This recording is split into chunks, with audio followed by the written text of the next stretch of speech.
Hello. Hello. I'm live. We're here. I hope. Oh, microphone. Always handy. We were live, but the microphone was somewhere else. Way right, just getting everything lined up. Oh no, I've got no, my cables are mixed up. Oh dear, dear, dear. Right, hello, good evening, welcome. What have we got tonight? Well, it would be a good start, wouldn't it, if I could see the chat? That's always a good start. So view on watch page, and then I can see you. Oh, Graham. Hello, Graham. You're early. You're early. We like that. He's making up for the week. Oh, are you keeping a tab on Graham? Oh, what have we got tonight? We've got have we got you? Yeah. Poor Mike's smarting. He spent money on his car. And so have I this week. Yeah, but I've spent half an eye. Yes. Yes, mine was a bargain. Hello, Paul. I do recall this time last week talking about my car and needing prayers and good wishes, as I said, for my poor car. Guess what? It passed. Yay! Mine didn't. Mike's didn't. Well, it did when they'd done a load of work on it. 600 quid's worth. After 600 quid's worth of work. You'd be digging 2 new tyres and an exhaust for that. And that big springy thing. That big springy thing. That's your suspension. Let that be a lesson to you. Mike's suspension needed some adjusting this week to the tune of 600 quid. Wasn't that plus that? Yeah. Oh dear. So yes, it was lots of pennies. Lots and lots of pennies. Right, before we I'm going to set up a go me fund. Go fund me. Go fund. Go fund Mike's car. Yeah, because we spent all our money on tech. Right, I am going to, because it's quite complicated tonight. Right, I am going... I should tweet that. What, that it's complicated? No, that your car needs a GoFundMe page. GoFundMe. Yep, it does, poor thing. Right, I'm going to share my desktop. There we go. There's my desktop shared. That's so I can go in here and share my PowerPoint. No, Keynote. Share my Keynote. Yep, that looks okay. So let's get up there. And what's dropped to 80%? Your iPad. Told you that 11-inch iPad, the battery's shocking. Has anybody else got an 11-inch iPad? The battery, when you're using it, it's absolutely fine. But when it's in your bag, you take it out after a day and you're like, whoa, where did that 40% go? What's so it that? doesn't give you the preview, it just says notification. Lovely. It's better than actually saying. Well, I shouldn't be getting any notifications, but I've had a dilemma tonight. Yes, now you can see it and it's backwards. My dilemma is, what on earth are you supposed to do with an app that you've bought for iOS that's no longer available in the App Store and you need to rebuild your device?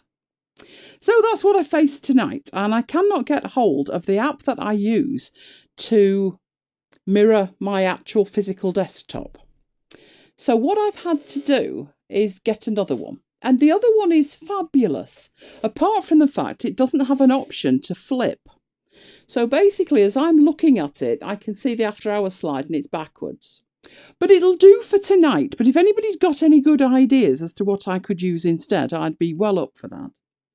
So do I need to talk about what we're doing tonight? That would be a start, wouldn't it? So I'm going to minimise my chat. So do say hello to us in the chat if you're with us. Because I need to get something up, because we've got a follow-up from last week before we go any further.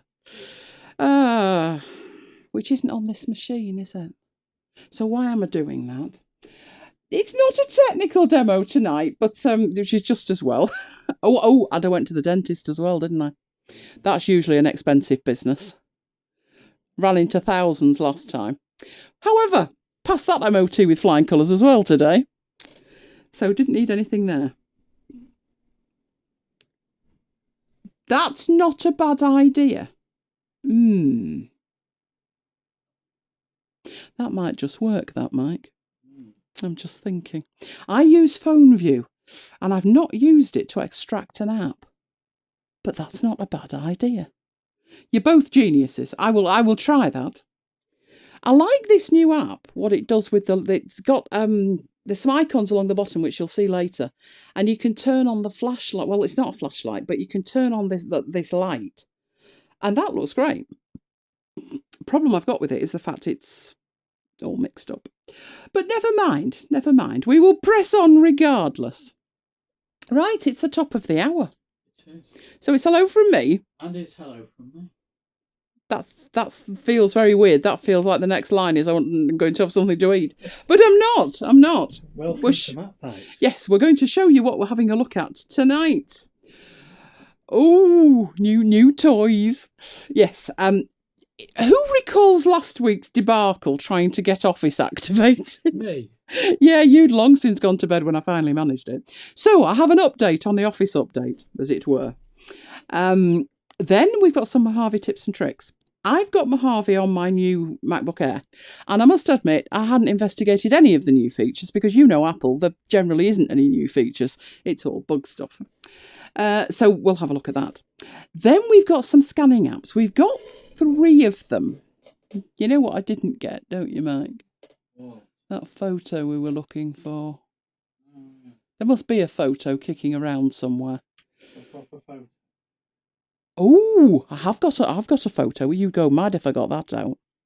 It's you aged 24 at Old Trafford. Oh yeah, use that one. Well, I would, but it's in a drawer down there somewhere. I'll see if I can find it. Oh, hello everybody. Lots of people coming in. Patrick, good morning to you. Oh, well done, Graham. I don't think Mojave is anything like as finicky with the updates as High Sierra is.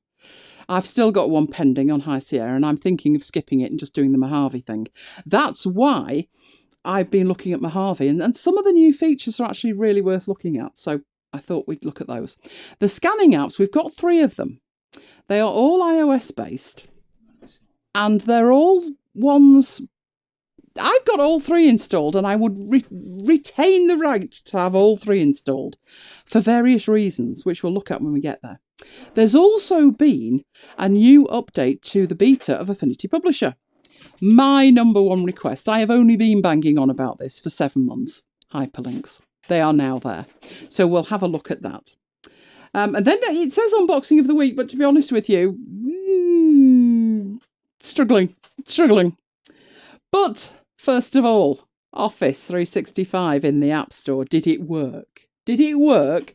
And did I get charged? Luckily, no is the short answer to that one. So let's go and have a swift look at that. Do not hyperventilate when you see this desktop. This desktop looks like this for a reason. I'm coming along and doing a demo on it shortly, and it's supposed to look like that, but don't panic. Right, in here, I had Office. I installed Office. So let's have a quick look at that. These were all the Office apps. They did get installed. It was playing with them that proved to be problematic. So if I open up Excel, that'll please Mike for a start. It did actually finally activate. So you'll see that I'm logged in. Sketch with the trackpad, that's all very well, fair enough. So you see it did log me in. So there's my account there, which means that these are activated, which means I can play along with them. And no, I did not get charged. To prove that point, let's go into the App Store. And you can see my balance last week was £71 something, £271 something, and now it's £265. So I've spent £7, but no, I did not get charged for the full version of Office in any way at all. You'll see that this says purchased, which is Office 365, which means that even though I didn't manually purchase Excel, PowerPoint and Word, they are there and available to use, etc. So if you've ever used OneNote, it works exactly the same way that does. So if you've got your 365 account through Microsoft, which you can do via Amazon, which will save you £30, it does actually work. You should be fine, Patrick. You should be fine. So I'm quite happy with that. I don't really intend to install it from there. I would still do the install from Microsoft, but if you remember why, and my overriding reason was I'm on Insider Track Fast, which means I get the updates faster. But what I would use this for is when I'm out at a client's, if I need access to it on a machine and it doesn't already have it, and that's when I would use it. So it did finally work. It did take a long time, and I did have to come out of the applications and then go back in, and that seemed to kickstart something, and then it was absolutely fine. So I thought I would give you a quick little update on that, because that last week it wasn't the best of demos, was it? It should have been, and it would have been if it had have activated fast enough, but unfortunately it didn't. So, on with new stuff, which is Mojave tips and tricks. So, I've got a whole range of tips and tricks. Let me know who's done the Mojave thing. Graham's done it at work. I did it by buying a new machine. Has anybody actually done it the normal way? I did it by putting a VM together. Yeah, Mike's done it via a VM. Have you noticed that? That's really interesting, that we've got about 19 different ways of doing it. None of which... Why isn't that working? Never mind, I'll drag it on. None of which are really the recommended way. So who's done it? Who's gone to Mojave, the old manual way? I think it's cheating if I buy a new machine, but that's exactly what I did. Okay, first thing to show you, and I'm kind of going out of order here a bit. When they announced this bit, I didn't think I'd use it. You see, Paul's brave. Paul's on Mojave. I didn't think I'd use it, and it's called Stacks, desktop stacks. So if you remember, a few versions back, we got stacks on the dock at the bottom. Now we've got desktop stacks. So what I've got here is some posters.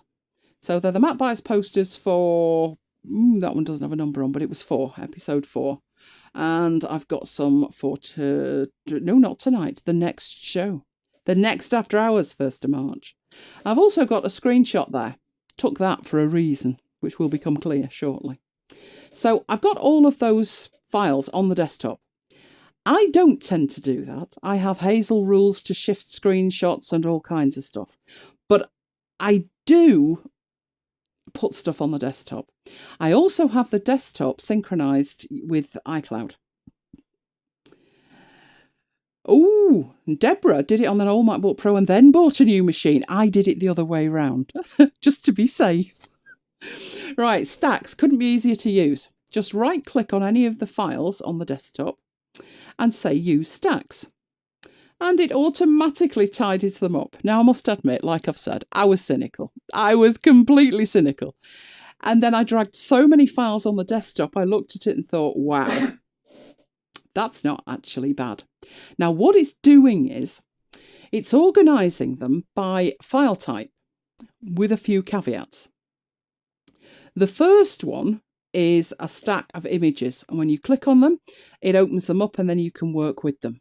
You'll notice when I do that, the icon changes in the top right-hand corner to a downward pointing arrow. And you might be thinking, whoa, where did the other ones go? Well, your 2 other stacks are still there, PDF documents and screenshots. And you click again to fold it up. Now, on the desktop, I actually had a range of JPEGs, a couple of PDFs, and 1 screenshot. The screenshots will be grouped together. So if I take another screenshot now, so I've now got the dark one, then when that's saved itself, which it will, as long as I don't hover over it, it goes away and does its stuff. So it works a little bit like iOS now. You take a screenshot and it now appears and says screenshot. So before it had a file name, but now there's more than one, it says screenshots. Yep, I use Hazel for keeping the desktop tidy too. In which case, you're going to need to know one more thing. Strange business, this. They've renamed the screenshots.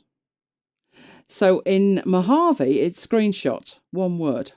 Now, I'm pretty sure if I go into Hazel, so I'm now on my High Sierra machine, and I go to my desktop thing, you'll see I now have to have 2 of these. So originally, if I took a screenshot on High Sierra, it was screenshot. But on Mojave, it's one word. Now, how I discovered that was I have my iCloud desktop and documents sharing turned on. And I was fully expecting when I took a screenshot on High Sierra, it would briefly appear on the desktop in Mojave and then be escorted off to where it should live. And it did, and it worked great. And then when I took a screenshot on Mojave, it didn't. And I thought, well, hang on a minute. I've got Hazel installed on there. It's synchronizing. What's the matter? And it took me a couple of minutes to realise it wasn't running because the file names are different. So if you are using Hazel, you may need to adjust your rules somewhat. Be aware of that.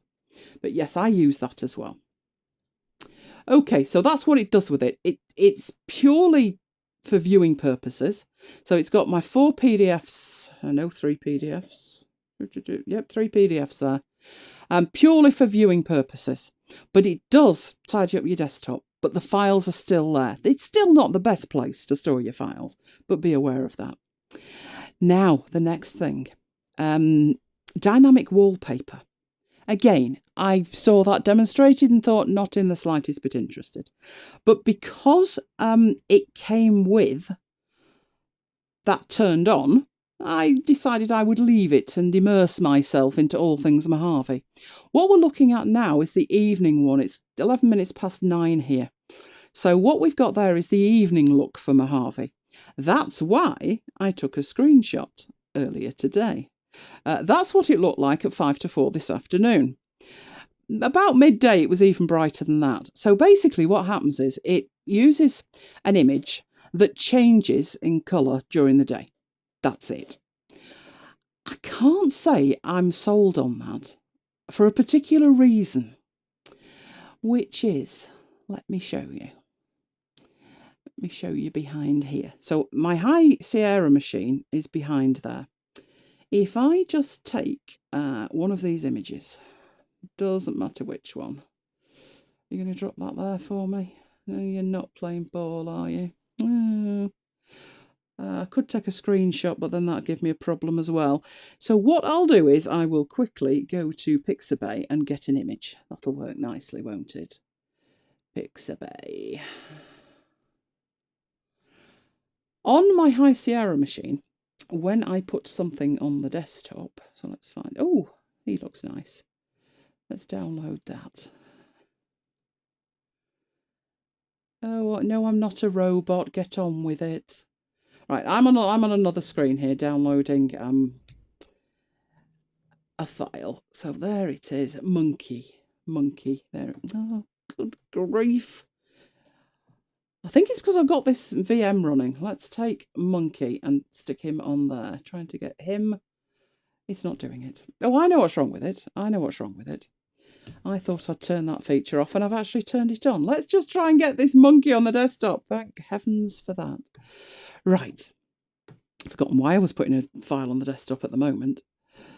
Let's fold that up. Right. When I have files on the desktop that I am actively working with, sometimes I just want to quickly cover them up. I don't want to move them. I don't want to put them in a stack. I've got monkey there, and maybe I've got 2 or 3 copies of monkey. And I now just need to clear my head, and I want to get rid of them. What I do is a shortcut key, which is Control, Option, Command, and equals. Your mileage will vary, and they disappear. They're still there. They're basically covered up, and I use an app called Desktop Curtain for that. This is the app. It's from the people who make Moom. What are they called? Manytrix software. And what it enables you to do, it's a curtain that covers up the rubbish that's on your desktop.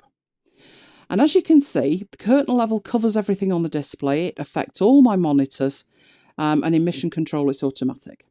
The thing is, you choose what that looks like. So in here, you can choose the system default, a curtain, a desktop picture, whatever you want. And I couldn't get that working properly with the automatically changing wallpaper. So that's why I wouldn't choose normally to have the automatically dynamically updating wallpaper, because I like to have that in hand so I can tidy up quickly.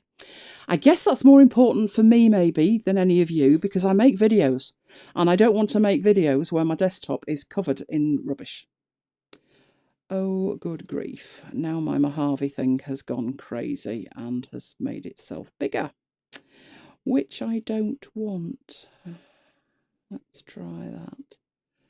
That'll do-ish. I'm pretty positive if I try doing this, it'll twang. I knew it would. But that's okay. So that's the stacks. I think I'd use them temporarily, but that's about it. Now, the dynamic wallpaper, if I go into wallpaper, there we go. It's in your system preferences, in desktop and screensaver. And there's two of them. So there's the dynamic one that you've seen with the sand, and there's another one that's sort of this type of thing. So it just goes dark through the day. Starts off reasonably light and then just goes darker. I think if I was having it, I would probably leave it at that one. You do have options in here though, because even when you choose a dynamic desktop, you still have options in the dynamic drop down there. You can have it dynamic, you can have the light one but have it still, or you can have the dark one and have it still. So you don't have to have it changing throughout the day. I guess some people will love it. I can't honestly say I'm that bothered.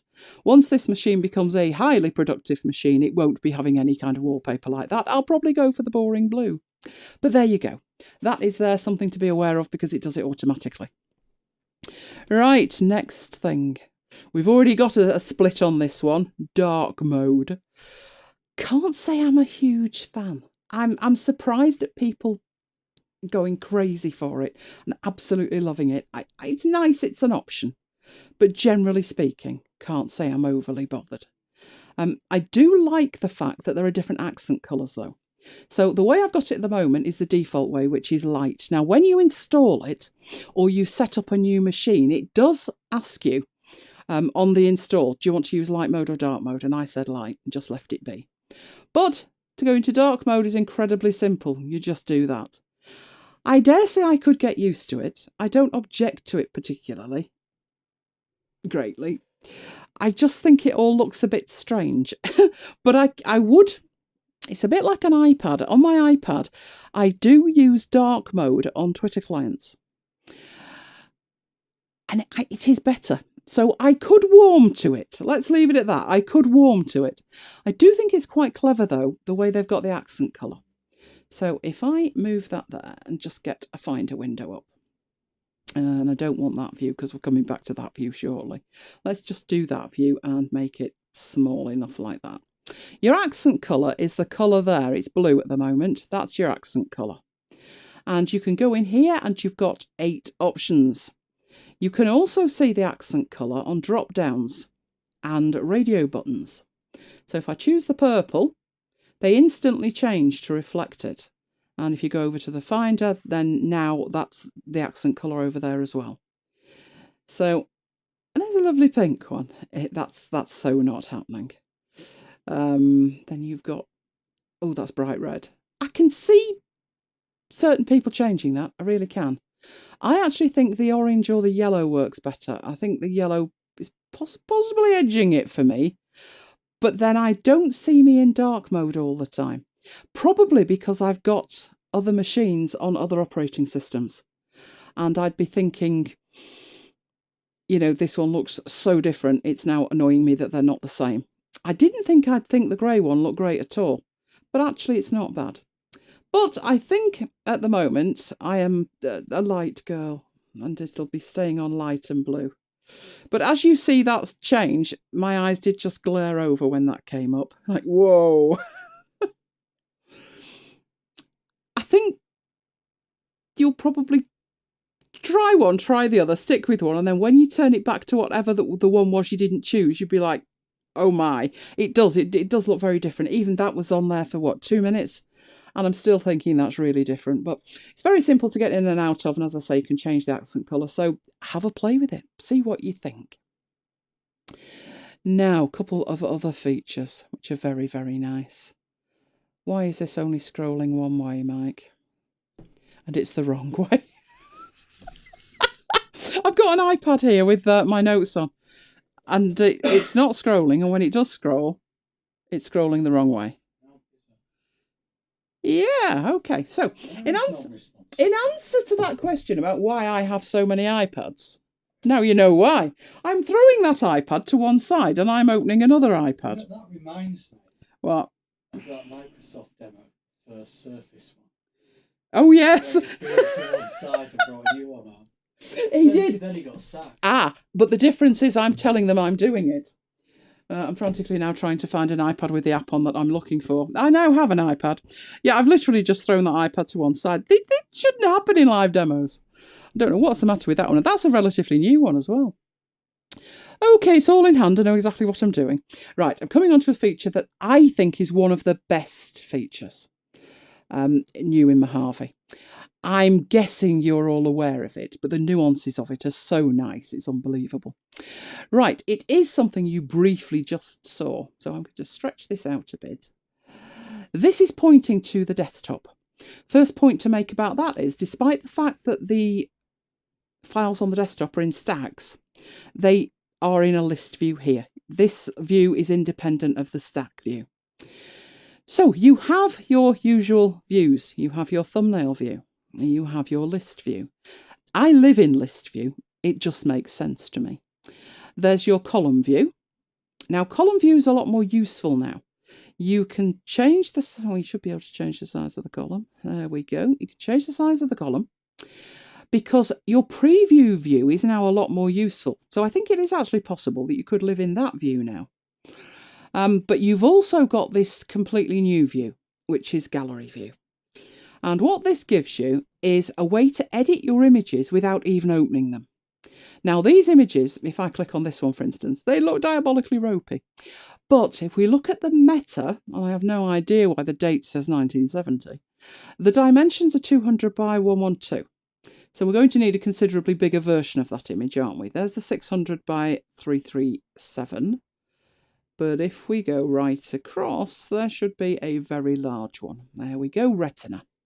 So it's nothing to do with this that the quality looks poor. It's literally just the size of the images. So this thumbnail gallery that you've got across the bottom, your thumbnail track, that allows you to go between your images, as you've just seen me do. And then, as I said, not only can you see your metadata, which is on the right-hand side, you can actually start to edit in here as well, without even previewing. You are not even previewing at this stage.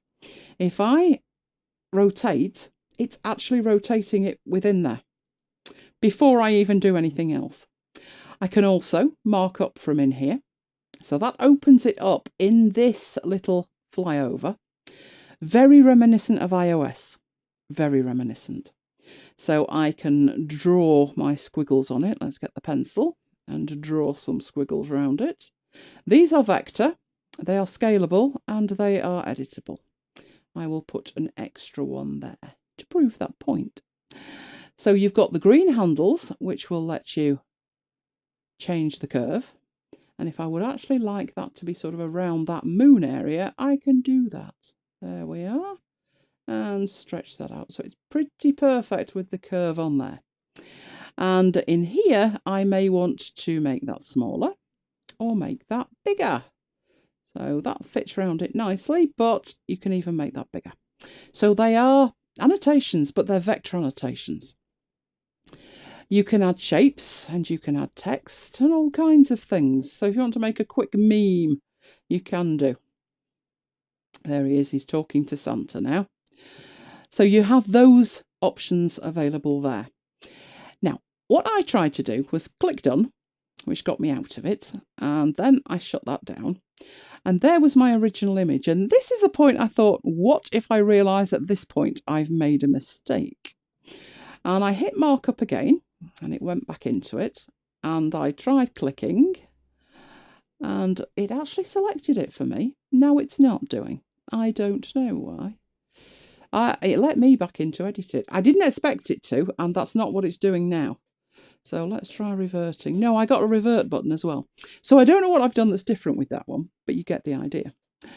So you can edit in that way. Now, the other way to edit is to manually enter that mode. So if I go and choose that one and press the space bar, your quick look now contains all the editing tools. So you can go and open your editing tools in there and edit your heart's content there. So shall we choose orange this time? And then make it a box around it. Oh, that's drawing. I thought that was a box. Oh, but never mind. There we go. So you can do that. And if you do want to go back to it, you can revert. You can also from here mail it, message it, add it to notes, add it to photos, and whatever else you need to do in there.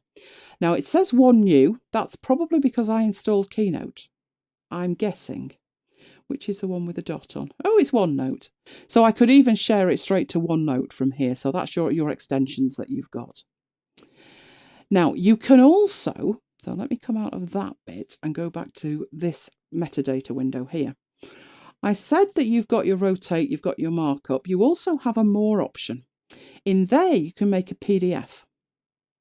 So I didn't have to open that or whatever. I now have a copy of it in PDF format, which I looked at and thought, that's all very well, but that looks like A4 with the image splashed across the middle. So what I then did was went into markup and I went and I hit the crop tool. And I looked and I scrolled and I thought, well, that's not working. Then I realised there is a black line at the corner. And if I position my mouse just about right, I can pull down that and I can actually crop it from there. So that's the top. That's fine. That's just warning me it's not removed. It's just hidden. Take that up and crop there and done. And now when I open it and preview it, I don't have to look at that as though it's sat on top of an A4 piece of paper. Other thing to show you in there, in the more, there is a customize option. When you hit the customize, it takes you into your extensions, into a special kind of extension which is new to Mojave, which is the Finder one at the bottom. Not to be confused with Finder extensions up there. So if you remember, I installed OneDrive last week. There's the Finder integration for it. This is extensions for quick actions and preview pane. So if I don't want to be able to trim or create the PDF or rotate, all I need to do is to take the tick out of the box. As you install other applications that have their own extensions, you will see them listed in there and you just need to put a tick in a box to enable them. So I like that one. Thought that one was good. But not as good as the next one. So let me come out of there. Let's have a play around with this. Right, who knows the shortcut keys for taking screenshots on a Mac? I actually got asked this last week, didn't I? There's this gentleman that we talked to on a Sunday morning, and he found out I had a Mac. He's had a Mac for a long time, and I think we've done. He's one of these crazy ones who installs the new OS after 3 weeks because it said, please install it, and he did. Then he comes to me asking how to fix stuff, which is exactly what happened. He said, I've installed this.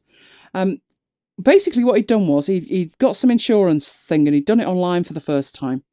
And when he tried to do a print, it didn't look like it did on the screen. Have you noticed people's CSS for printing is shocking these days? It's like they don't bother. So what he thought was he'd use the print screen key. Only there isn't a print screen key, so he was all flummoxed. That was a throwback to his Windows days. So he said, is there a key that I can use to take a screenshot? And I said, there is indeed. Command, Shift and 4. And Command, Shift and 4 still works in Mojave. So Command, Shift 4. And you get that crosshair. See that crosshair there? From whence you can draw around things. And it will take a screenshot. And it will place it on the desktop. Now, it's aping iOS. And you'll see down in the lower right, there's a thumbnail. And when that thumbnail is visible, you can click it and take it straight into editing mode. If you don't, it will disappear, and now it's appeared in the screenshots stack over there. And it is that one, which I can double click to open. And there's my screenshot. So that was Command Shift 4. You can also, this is a little bit meta, but we'll do it anyway. Right, if I do Command Shift 4 and press the space bar, get a little camera icon. And what it will do now is take a screenshot of a window. Or in this case, the dock at the bottom. Let's do that. And there it appears at the bottom. So that's the one I use all the time. But there is another one. Graham knows all these. I know he does. There is another one. The other one is Command Shift and 3. And what that does is take a screenshot of your entire screen, or all your screens if you have multiple monitors. So let's try that one. There you go. If you don't get any indication it's done it, other than that little preview in the lower right hand corner, it's done it. So those were the two we've had since time immemorial, but we now have another one because there's a new application in Mojave, and that application is all to do with taking screenshots. The best way to get to the application is Command Shift and 5. And what you do then is you get taken into this mode. Now, this is a replacement for Grab. Who's heard of Grab? Grab's been also there since time immemorial. Grab used to give you a few extra options when it came to capturing your screen, but hardly anybody knew it was there, so no one was using it. So this is the replacement for Grab. It's better if you want to key up an area specifically, because this here allows you to get a certain size. So let's say I want 1280 by 720. Can I get 720 there? I think I'm going to be able to if I go down to the bottom. There we go. So that's 1200. I want it 1280. So it actually lets me know that precisely that is correct. So if I want this for a video frame, I know that that is exactly the right size. If I wanted that for the MacBites email, that happens to be 600 by 337. So I could make absolutely sure that I didn't have to scale that at all by making this frame 337, there we go, the right size. And then all I need to do is place the frame where I want to take it. So let's say I want that shot to put in the MacBites mail.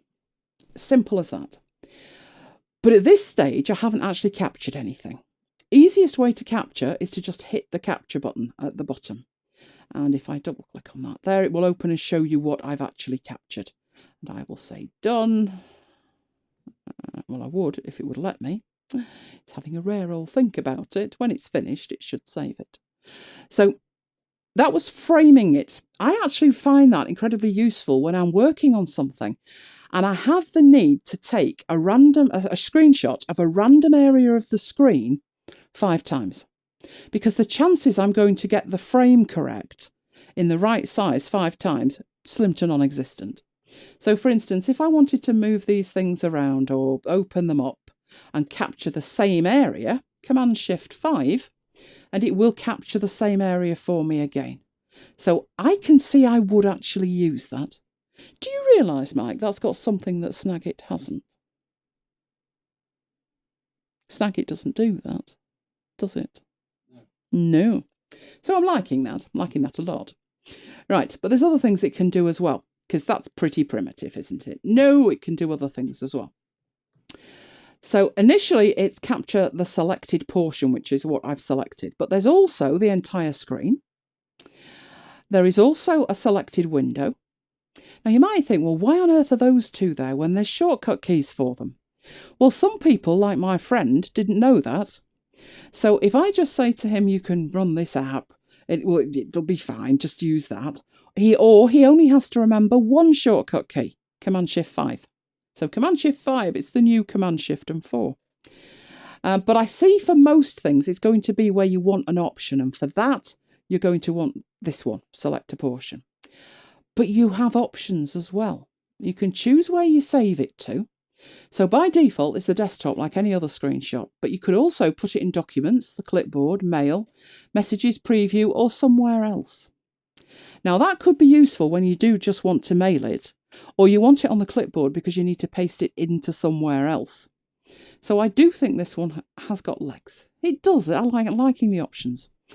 It also has the timer options that used to be available in Grab.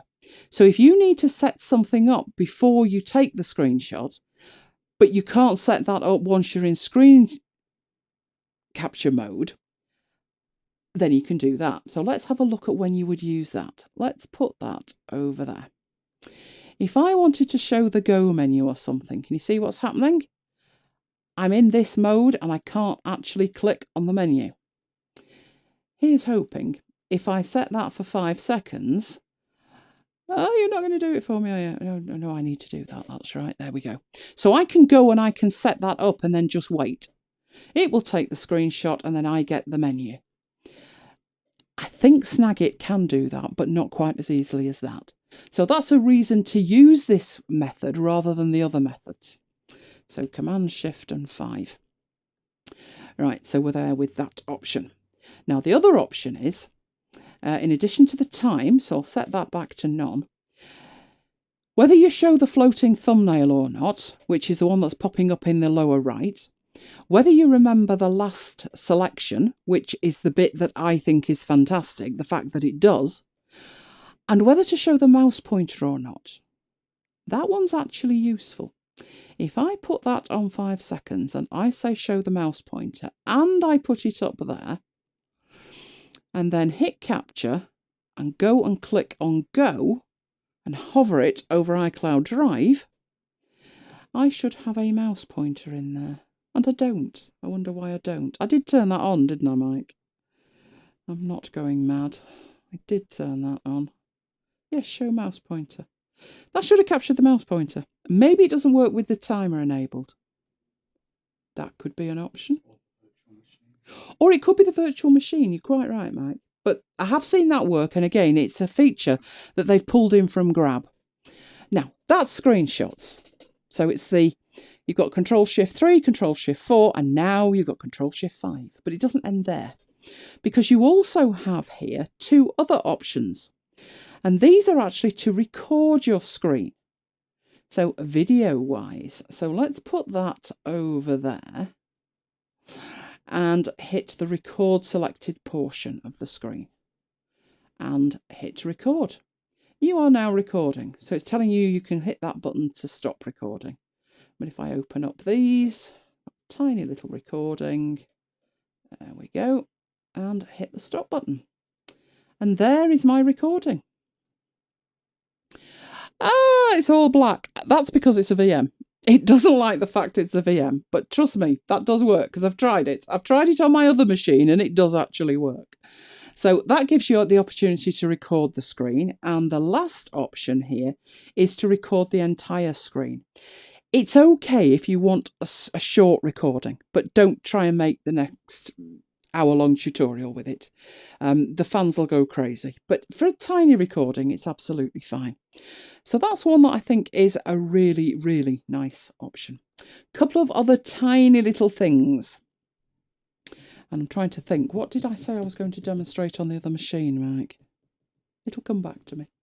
But there was the Mac App Store update. Now, we briefly saw this last week. But just to mention a couple of things, because I'm not overly keen. What are we thinking about this? That's the new default page. So it's very heavily skewed to editorial content. And I must admit, I hardly ever touch the stories and things like that.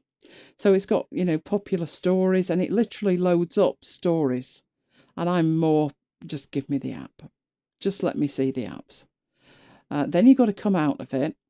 Then you've got to go back into Discover. So 3 things to love about things.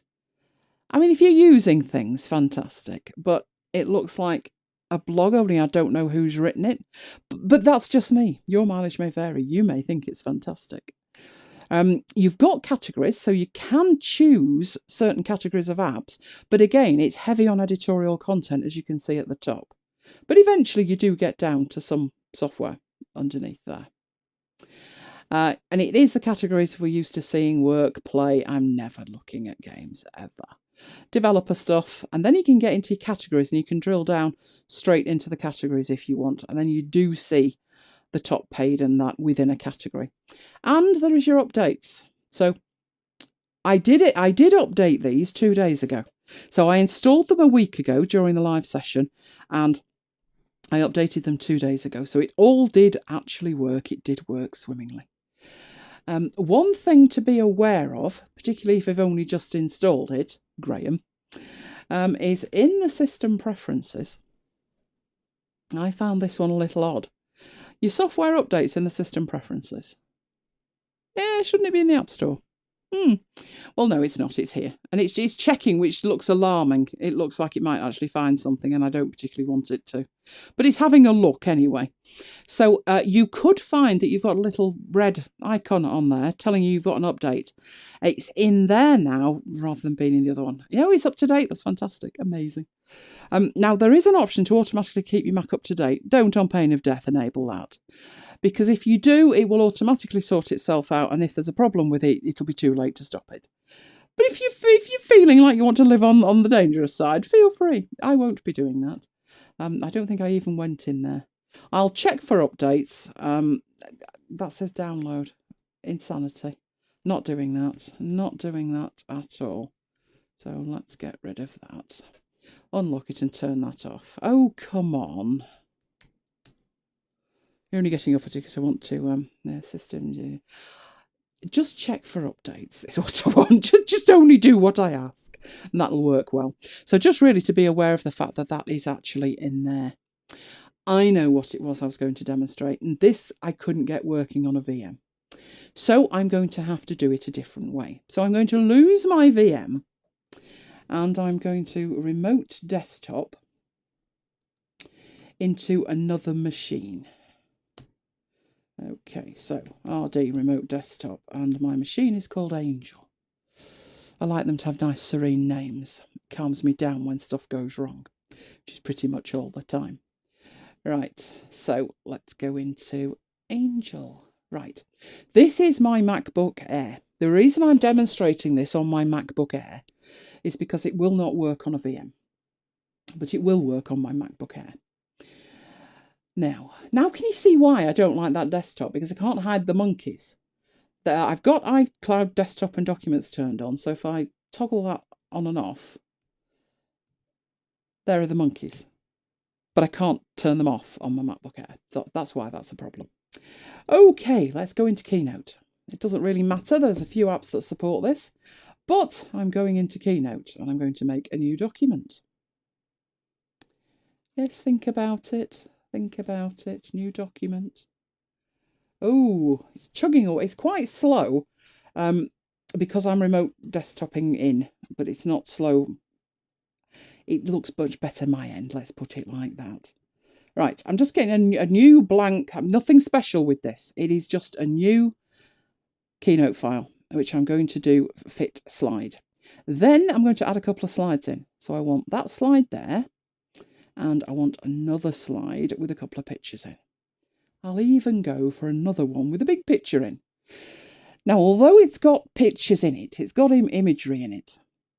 These are placeholders, hence the little icons. So these icons in the lower right of each image are telling you it's a placeholder.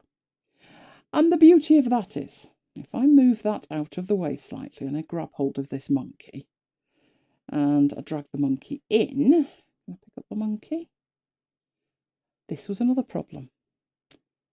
It doesn't quite pick it up. It's a bit random. I don't know if anybody else has had that. That took me 4 goes to pick that up. But as I hover over it and release the monkey slots nicely into that placeholder. And if I double click, let me just get that in there. Then I go into that mode and I get a hand and I can pull him down a little bit so I can see his head better. Not that far down. That'll do. So that's what a placeholder is. It's there to mark a place for you to put one of your images. Right, let's get it back in the centre. Right, Mike was convinced the feature I'm about to show you was in High Sierra. It's not. No, he's had another look now and decided it's not. Right, now I need to show you this. Right, it's called Continuity Camera. Who's tried it? I can't even see my text anymore at the moment, so you'll have to let me know, Mike. But it's called Continuity Camera. So we've got some clue what's going on here. I'm going to move my VM, which is there. and I'm going to bring a camera in that's showing you what I'm doing, which is this down here.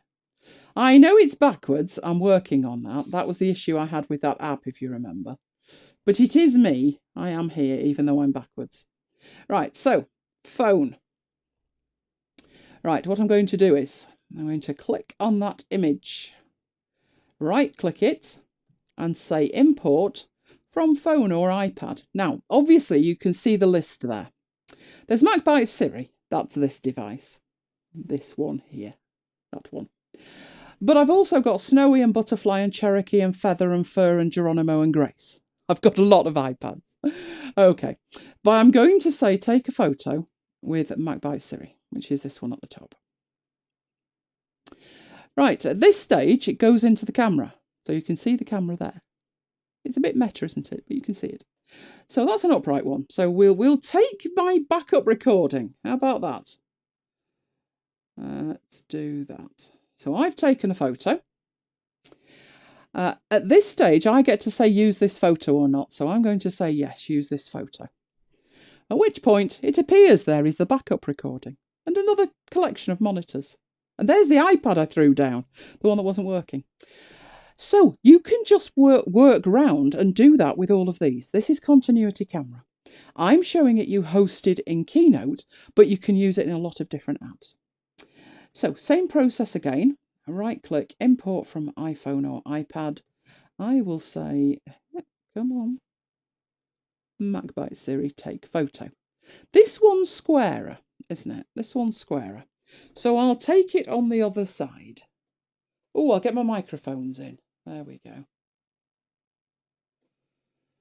So just on that one and use that image. There it is. There's my notes. There's the camera you're watching it on. There's a microphone and another monitor. You get the idea. There's a lot of tech. I love this feature. I really do think this is amazing. Now, the other thing it can do, so let me get a piece of paper out. I'm putting a piece of paper, there it is, manual, on the desk. Now, it's going to be shocking because the lighting in here is very difficult. But what it can do is instead of importing it as a photo, it can do it as a document. So you can choose to scan a document. Do not take the quality of this to be indicative of what it can do, unless I can shift it somewhere. I'm moving it. The lighting is very shadowy, but I'll try.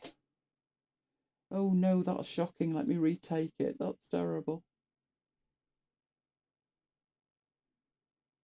Right, that'll do. That'll do. So if I show you that on here, that's what it's managed to get. You can't see it too well on there, can you? This bit at the bottom is the shadow of the iPhone. So it's literally only because the lighting is bad here. But I will say done on that, and it will import it. Don't make a liar out of me. Toddly, toddly. Save. Why do I have to hit the save button 9 times as well? No, there it is. It's done it. That doesn't look too bad, actually. Now, because it's a document, I need to double click, and I can then move it down, as you can see. So I can see the top of it. Or I can actually scale it from in here. So I could see the whole of the document. So let's do that and bring that up there. Now you can see the reflection in the corner. But that's actually a scan of a document. So let's OK on that. Oh, I've got a scan in there as well. So that's continuity camera. I actually think that's one of the best features. But as I said to Mike before we started, that's great, isn't it? And Mike was like, that's amazing. That looks really cool. And when exactly would one use this? It's one of those features that demos fantastically well. Not at all sure you could ever really use it in anger. But I could be totally wrong. So let me know in the chat if I'm totally wrong. Am I totally wrong about that? Is it something you're going to use all of the time? And it's just me. Right, so talking about scanning, we're going to go in and we're going to have a look at some scanning apps. So these are really your alternatives, I guess, aren't they, to continuity camera? Hopefully at the end of this bit, you'll realise that we have an overabundance of them, and some of them are absolutely amazing. We've picked what I consider to be the best 3 with particular functionality.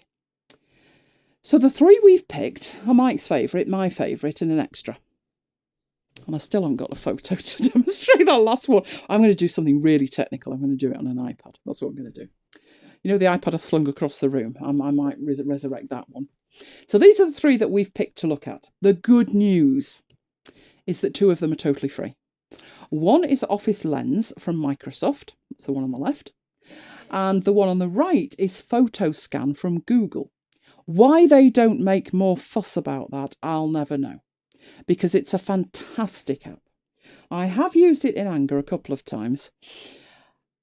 And it's been amazing. I've tried it in the most challenging of circumstances, and it has been utterly amazing. Tonight, I've got the demo from hell for it. I'm going to try. It's to do with the glare on an image. That's the tricky one with that. So I'm going to try something insane. But it'll be fine. It will work.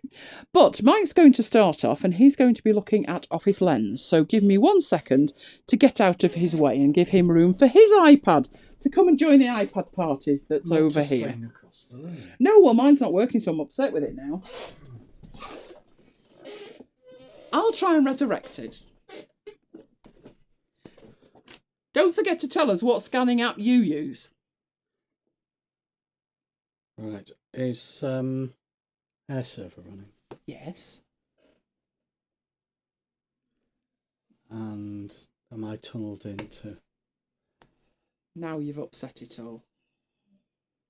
No, you're not tunnelled in over there, and I might have to stop that sharing now, mightn't I? What is it you're trying to achieve, Mike? Show my iPhone on the screen. Yes, but by doing that at this stage, you've stopped the presentation. Right. Yeah, so not the wisest thing you've ever done.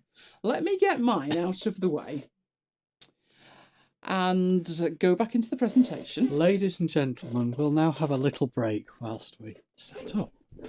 No, what he means is he's broken it and I'll fix it. Yes. Right, come on, get on with it. Right.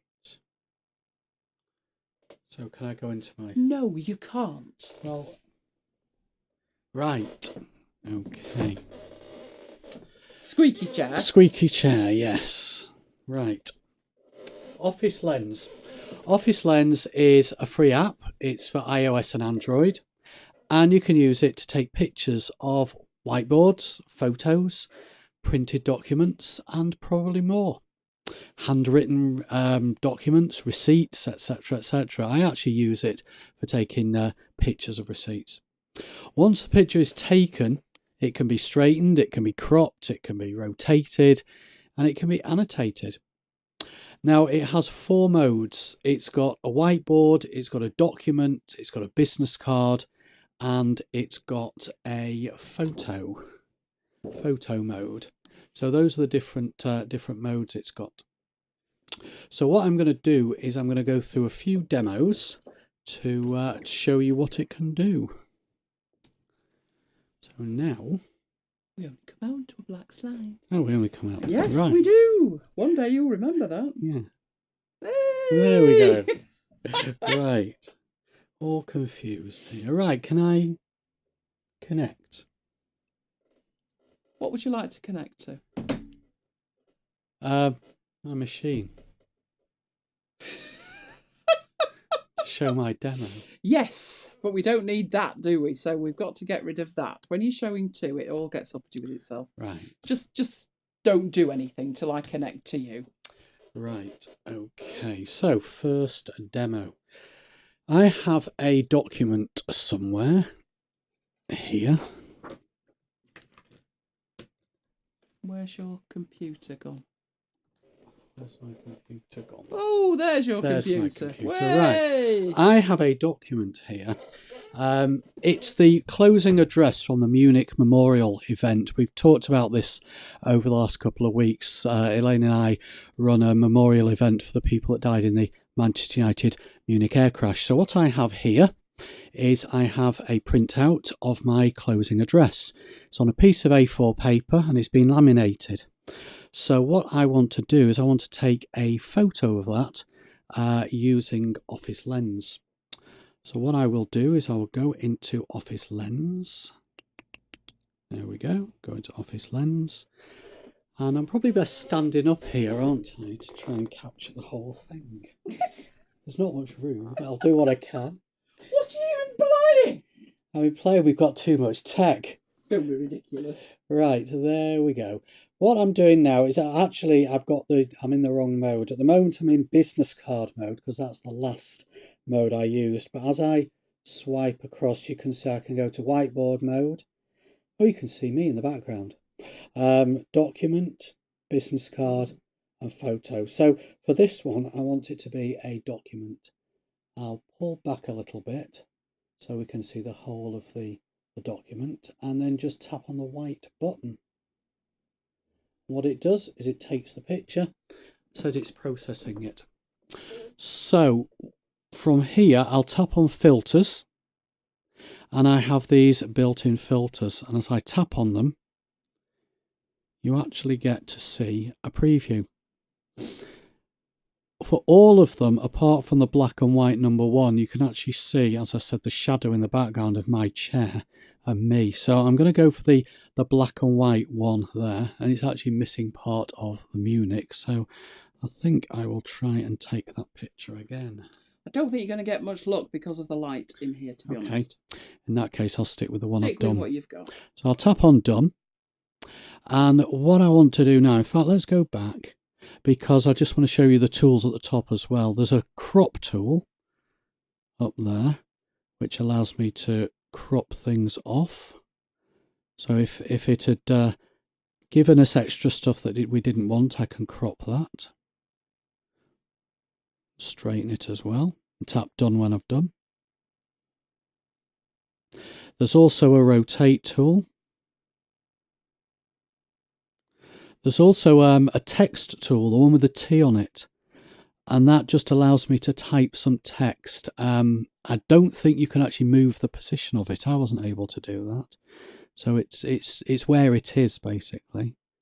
And then finally, there's a free hand drawing tool, so you can choose a colour, and then just with your finger or a stylus, you can just colour it in, annotate it with a different coloured pen. I think I'll undo that. I don't want that in there.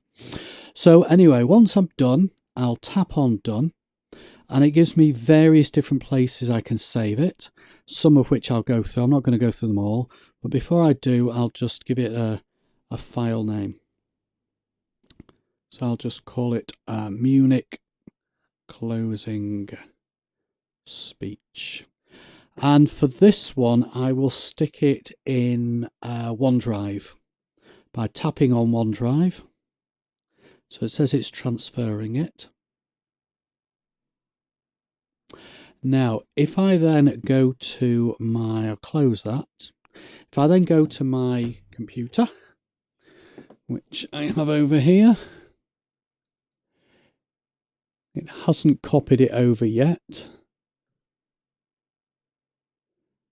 But you're hopeful. I'm hopeful, yes. Actually, no. It's it should put it into the documents. Oh no, for this one it's going to put it in pictures. So let's go back to pictures. There we go. Come on. There we go. There it is. So it depending on how you save it, it actually depends where it puts it. So because I saved this to OneDrive, it saved it as a JPEG. So I'll just open that up. And there it is. It's not half bad, is it? It's not perfect, but it's not half bad. So, if for example, I'd lost the digital version of that and I wanted to recreate it, just take a snap of it and it saves it. Okay, so that is that's the first example. All right, the next example that I want to do, I want to take the same picture. So I'm going to go back and retake the same picture using document again. I'm not going to bother with it. Yeah, I'll bother with one of the filters. I'll change it to black and white, and then I will tap done, and this time I'm going to save it as a PDF. to OneDrive. You can actually save it straight to the phone, but I'm going to save it to OneDrive. I didn't actually give it a file name there, so it's just going to use a default name, which is the date and time and Office Lens. So let's go back to my Office Lens folder, which is within Documents. There it is. And that actually saves it as a PDF. So that will open it up on my other screen. Give me a minute. That's because I have PDF Expert open earlier. So Hoisted by your own petard. Yeah, there we go. So there's my PDF. Okay, let's come out of that. Okay, the next demo I want to show you is the whiteboard. And for this one, I have one that I've already prepared.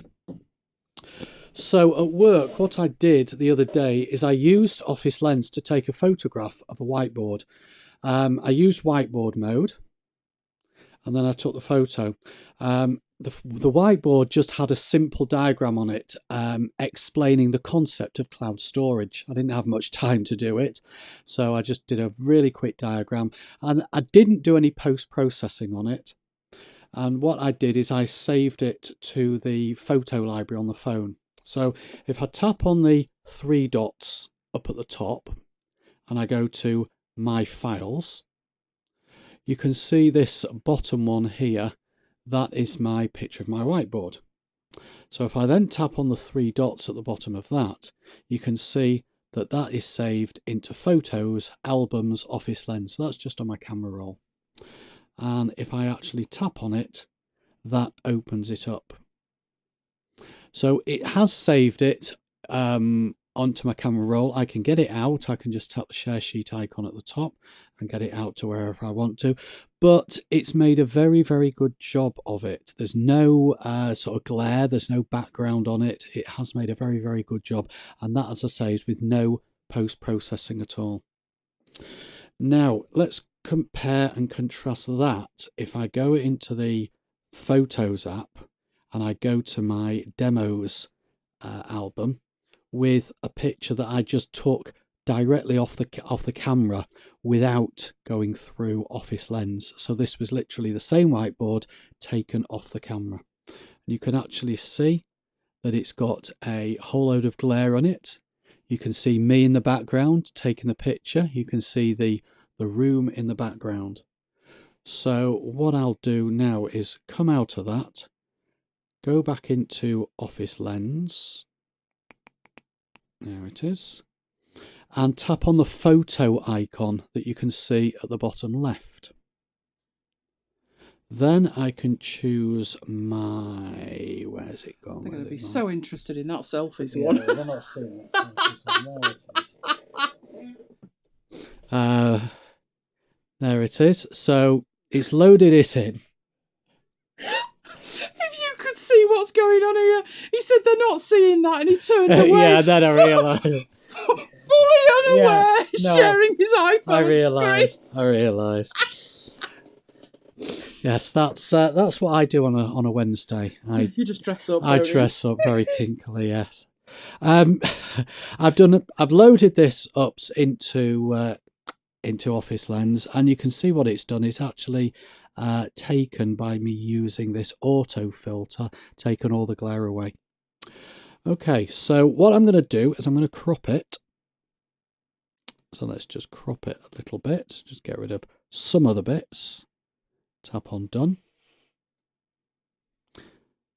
That was the wrong filter, wasn't it? It was. It was. There we go. Let's put the right filter back on and then crop it again. Ah, interesting. It's going back to the original picture. Okay. Tap on done and save it as PowerPoint. This is the good bit. This is the good bit, yeah. Like this bit. Okay, so that has saved it to should have saved it to the Office Lens folder. Give it a chance. There it is. So if I now open this up in PowerPoint, That mouse is possessed. It Isn't is, yeah. I've told you it's possessed. Let's shift that across there for the minute. What it's done is it's created a PowerPoint file with 3 slides, and it actually tells you in the notes what the slide notes, what each one is. So the second one is, it tells you there's the image with the background removed. The third one is a cleaned up image from Office Lens, and the top one is that's the image converted by Office Lens to PowerPoint vector objects, so that you can copy, paste, resize, or change colors.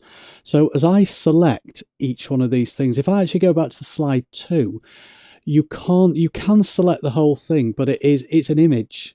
So, you know, I can move it around, I can resize it, but it is an image that takes up the whole slide. Whereas the top one, it's individual vector objects. So I could, for example, lasso around them and change the color. Oops, where's the color? Oh, it's a shape, isn't it? Shape format.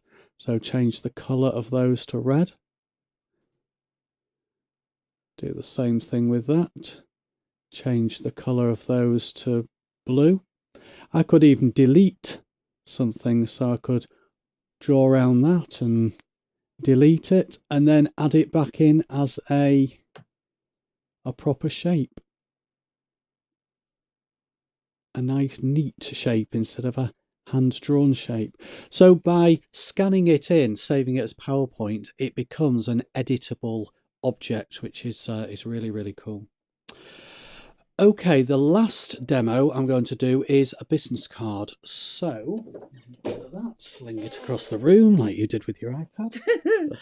I'm going to stick this business card down on the desk. I'm going to bring my, let's close PowerPoint down or minimize it. Bring my iPhone back on screen. There we go. And take another picture. But this time, take it across to business card. This is one of my business cards, as you can see. Take the picture. I'm not going to do any processing on it. I'll just tap on done. And because I chose business card, it has gone and given me the option of inserting it into OneNote. So you can either save it to your photo library or save it to OneNote. You can actually save it to both. All you do is save it to one of them, tap on back, and then choose the other one. So let's tap on OneNote, contact an image, and save it to my demo section of my Mic General notebook. And although I could then open this on the iPhone in the OneNote app, in the same way I could have opened the PowerPoint file in the PowerPoint app, it's actually easier to show you on the desktop. So I want this to go into Mic General. Don't know why I'm tapping there. No idea why you're doing Mic that. General demo. Sorry, I do that all the time. Save that. And then I need to bring across, there's OneNote in the background. Come on, there we go. See you next time, Deborah. Bring that across. I'll probably have to sync. Good luck with that. Did you sacrifice the chicken? It says it's there we go. There we go. It's done it. It's done it. Right. So there is my business card as a picture. And there is my business card as a VCF, a virtual contact card. And if I click on the little eye icon there, that will then let me add it to my contacts. That is cool. That is cool. I've done that and it does work. That is cool. Well. One thing I didn't show you, I just realised I've missed a demo out. One of the things that you can do is you can save it to, as well as PowerPoint and all the other options, you can save it to Word. And if you save it to Word, it automatically OCRs it, which means you've got editable text. And the demos I've done, I've made a pretty good job at OCRing and making it editable and readable. So that is a look at Office Lens. So just a quick summary on that. It's free. It's from Microsoft. It works great with OneDrive, OneNote, and Word for VCR. Okay, so Should we go on to your app? Mm-hmm. Yes, out of the way. Take your iPad with you. I don't need any more. Let's swap iPads. Okay. My favourite app. I have used Office Lens. If I wanted it in Vector, that's where I would go, and that's why I continue to have it installed. But my preference for actually scanning is Scanner Pro from Riedel. So let's go in and actually have a look at that. I have no idea what you just did, Mike, but what you just did was take me out of there. So whatever it is you're doing, can you stop doing that? I have no idea why that happened at all. Right, Scanner Pro, Riedel, that's where we're heading. Okay, so I need to get mine shared to the screen so we can see it. Now, it's available for the iPhone and the iPad. It is unique to the iPad. It is not a scaled up version, so you don't have to worry about that. It is fully functional and proper on the iPad. Can't say fairer than that. Okay, I need to share my screen mirroring so you can see my device. Come on. Oh, it's there. Marvellous. And Scanner Pro. And I've got a couple of demo files in it, which I don't need. So I've deleted everything so we can completely start from scratch. Right, there we go. So that's what it looks like. Looks very basic. Don't let that deceive you. I'm going to start very simply with something that I do all the time, which is I scan A4 pieces of paper. Now, that sounds simple. I make it easier for myself. So you could do with seeing this as well. So what I'm going to do is show you what my desk setup is if I'm scanning a good few pages. And to do that, I need that sharing. And it looks like that's not shared anymore either. Oh, all my sharing has gone strange. But we will get this back.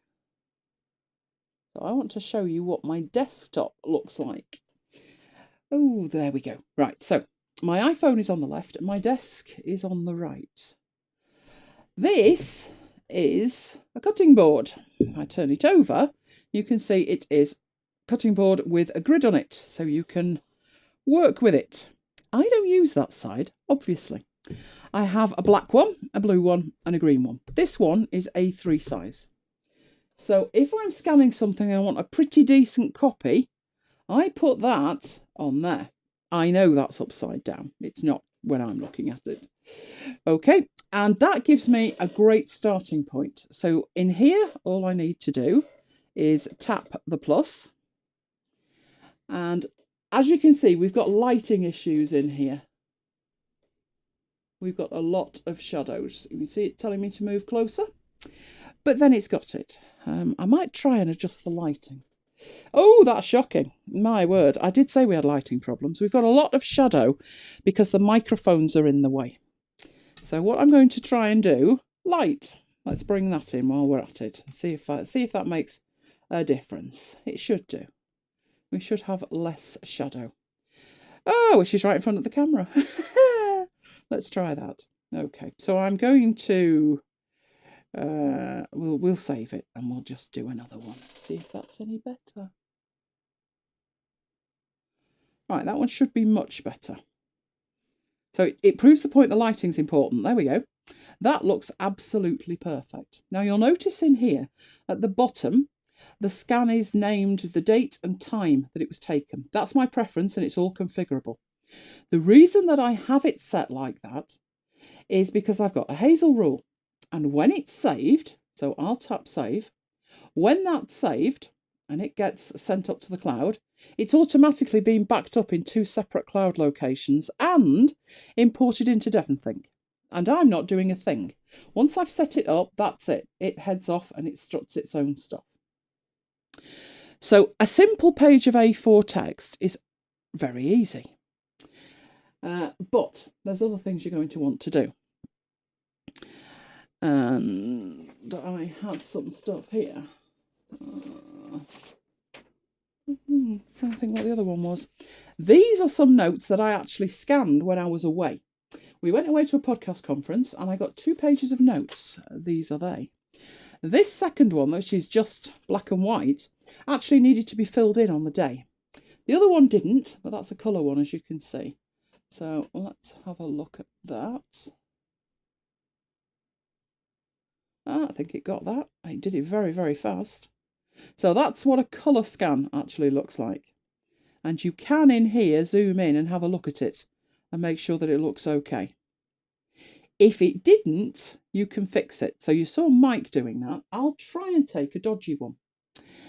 I might be able to take a dodgy one if I put it on my desk, because my desk doesn't have the high contrast that it does when I use my board.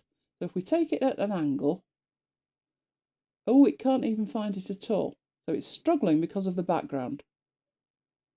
Not even having a stab there, but I'll take that. So it couldn't do anything, and then it gives me this.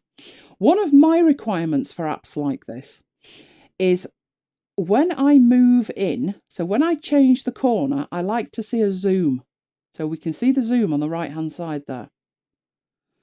And some of the apps don't have that. If it doesn't have that, I can't use it very well, because it's very difficult to change the corner positions. So one of my prerequisites when I'm testing these apps is, does that zoom work well? And that one actually does. So that one looks absolutely fine now. Save that selection. Go in and have a look at it. And it's now absolutely perfect. So even if you can't get a high contrast background like I use, you can still get a great scan. I looked at that the first time and thought, oh, what's that blue dot? But that blue dot is actually on the original. If I bring that up and move it that way, it's actually on the original. Where are you? Where are you? Oh, you're at the other side, aren't you? There you are. So that is on the original. So they work fantastically well. Love that. Now, it can do photos, so that's not a problem at all. The other requirement I have is when it comes to actually working with the files. Now, how I do it is I can go into my select here and I can choose this one and I can share it. And in my share options that you see there, I have very few. If I tap on the more, there's lots of other things I could turn on, like Evernote, Dropbox, Box, OneDrive, OneNote, or even WebDAV. I don't tend to bother with that because I'm either going to save it to Google Drive or the Files app. If I can get it to the Files app, I can save it to any of my preferred applications or cloud services. There's also OpenIn. I'll come back to that one. Spark lets you send an email directly from here, and the print icon, the reason that those two are there is that they're Readle apps. So I could instantly tap Spark to email it to somebody, or I could instantly tap the print thing and get it to actually print out. So I'll tap the print thing. I'm not sure if he even configured this, but it's saying printer send, It's looking for air printers. And it's using an app to do that. So I should have all sorts listed here. So you can see I've got Angel, which is my MacBook Air. I've got Novate, which is another Mac. I could send it straight to Kindle. So it could appear straight on my Kindle. So I could take a photo of it and 2 seconds later it's on my Kindle. Or I could actually send it to a printer, a real physical printer, which is what that actually is. You see it is a double-sided printer as well. I'm going to put you on duty here, Mike, to go get it. So I'll tap print and hopefully that will appear on the printer and Mike will toddle in with it shortly. But as I was saying, what I do in here is the OpenIn. And with the OpenIn, I have these configured, so it's pretty standard. I could airdrop it to somewhere, or I could choose one of the apps that I have configured in there, in my tray. And the ones I use the most are at the beginning. So I would put that in there maybe. So let's have, we don't want to send it to that GoodNotes. Oh, where could we send it here?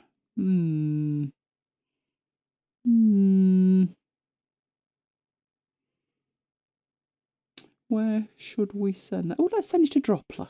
If I send it to Droplr, I can actually post it. So now Droplr's a sharing service. So it says copied link to the clipboard. So what I can do there is actually then share that link and go to that link and go find it. So that's literally publishing it straight from within Scanner Pro. this is really why this one's my favourite. I think it's got more flexibility.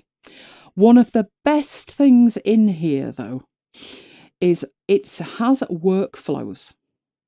So if I tap done on that, there we go. There's the printed copy. So I now have a black and white copy straight hot off the printer. So that was with their printing app. If I go into the settings in here, this is where you can see the default name. And that default name can be built up from variables. So that's how I've built it. The one thing it doesn't do that I wish it did do, big style, is not have a dot in the time. You can see the time is 22.19 and I don't want the dot. I have a Hazel rule that deletes that dot when it gets to the other end. So it doesn't bother me too much. Now, as soon as I've taken a scan, I can have it upload to services. So I have my upload services listed in there, and I've got my Google Drive, which is where most things live, and OneNote. So there my cloud service is set up. Underneath that, I've got my auto upload. So if you look in there, every time I take a scan, it automatically gets backed up in the Scanner Pro folder, in the application support folder of my Google Drive. It doesn't use my data because auto upload only uses Wi-Fi. I save it in PDF format, and there is an option there to OCR it at the Google Drive end. I don't do that. If I were to do that, I would end up with a lot of Google Drive files, docs files, and I don't want that. But that automatically backs up all my stuff. So if I'm out and I take an image, a scan of a receipt, as long as I've got it, it's good. I'm good to go. It doesn't matter that I throw the original away because it's automatically backed up. Now, also, I use iCloud turned on. That means anything I take a snap of in here on my phone automatically appears in my iPad. So, shall I try and grab an iPad, Mike? Another one, and see how that works? Why? Oh, because it's been one of those days, that's why not. But let me give that a go, and let me go into Scanner Pro. Oh, please tell me I've got it installed on that one. I don't think I have, so I'll use this one over here. There is Scanner Pro. So I'll bring my iPad into play. Oh, and there's nothing there. Are you going to update for me? You're lying to me. There we go. In they all come. So there's the orange one. That didn't work too well. But the ones that I've taken are now on my iPad. That is coming from iCloud. That's nothing to do with backing up to Google Cloud. The Google save is a backup, but the active one is in iCloud, which is what that's all about. So using iCloud, and then I can share with iCloud Drive. There's the OCR. So I can do text recognition on it if I want to. And there's some extra settings that I can use in there. But the most important one by far is this workflows option at the bottom. Now, what this enables you to do, it's like macros. So you'll see there that I've got one that says add to GD, add to Google Drive. Now, you might think, why have you got that? You're automatically backing it up. I am. But I could have gone in and edited and done all kinds of things. Or I could have imported from somewhere else. So I have a manual way to send it to Google Drive. But if I tap Add Workflow, these are all the things that you can do with it. So if I wanted belt braces 10 times over, I can do that. I could choose to send this by email and then send it to somebody. So I'll send it to myself as a PDF. So add that action to the workflow. I might want to save it to photos. So that's my second one. Add another action. Let's save it to OneNote while we're at it as a PDF. It needs a section in there, and I don't think I'm logged into OneNote, but never mind. And I'll add another one, which is I'll upload it to Box while I'm at it. Now Box is going to want me to log in, isn't it? I knew it would. You're a swine. Well, imagine that I'd done that as well. So I can and send it to Evernote. Yeah, it wants me to log in there as well. So I've got all of these actions that I can do. Come on, there we go. So I would add them in down here. Let's do an upload to Google Drive because it will let me do that. I'm logged in there. So I've got this string of actions like a macro. and then I can save that. Now, it's not letting me save.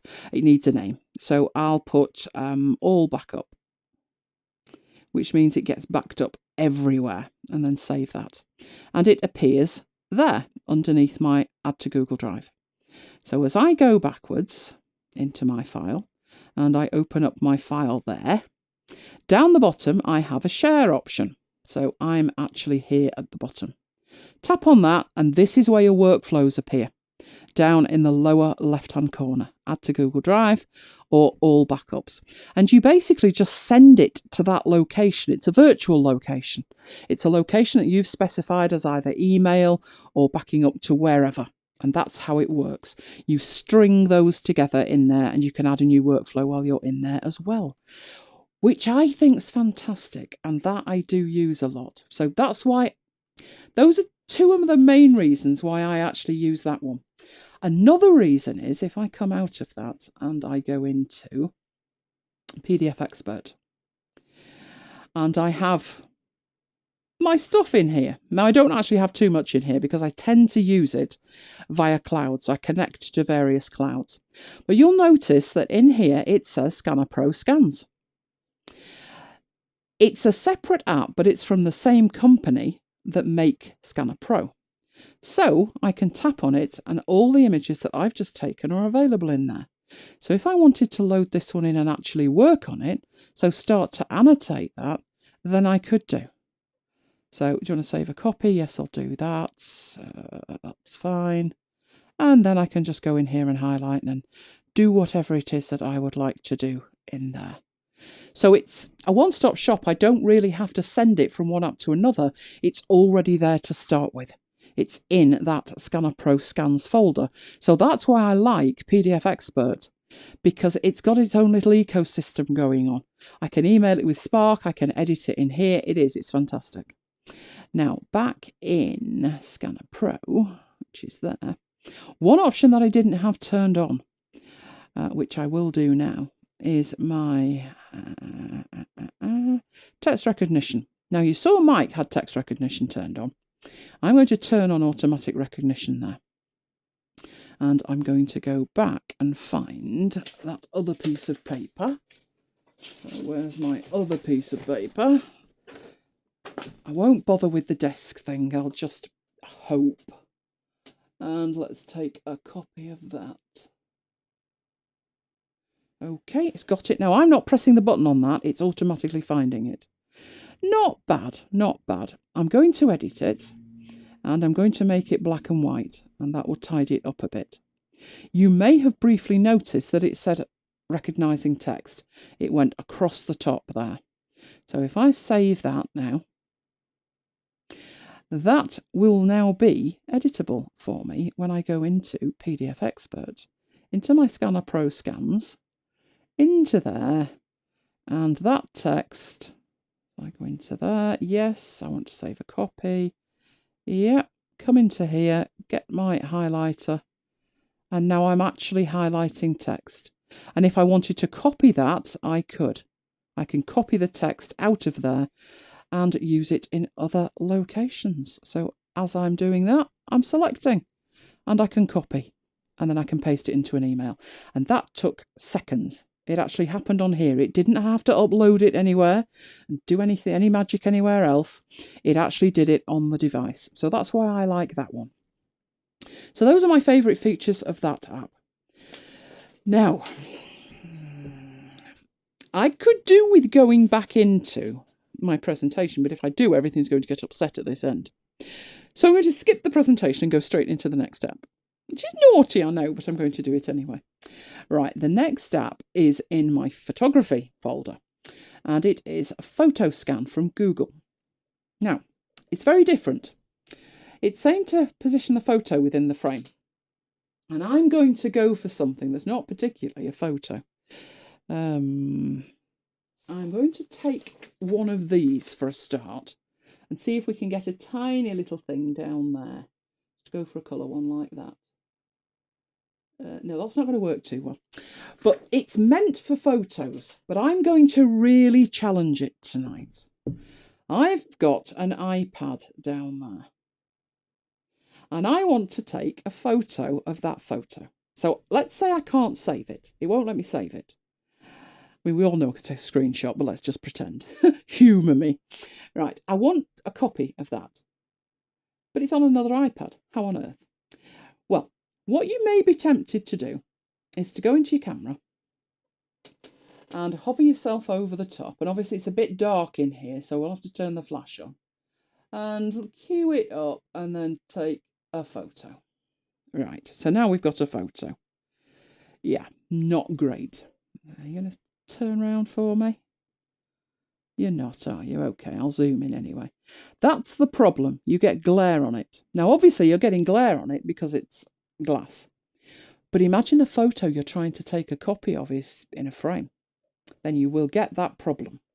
That problem is what this app tries to do away with. So, let's go into the app and do exactly the same thing. So, hover over it like that.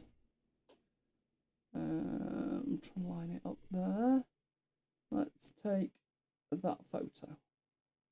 And I get these dots. And what I need to do is move the camera over each dot. When I do, you see the progress. And it takes another image. Then it has a think about them. You can see it whizzing round in the lower right-hand edge. When it's finished, I can go into it. And what I end up with, although it's upside down, there we go, let's rotate it round. There is no glare. There is no frame. It's converted that to a photo. Now you can see from my roll here that I've done that a couple of times with the same image. But I'm going to do it again with another one.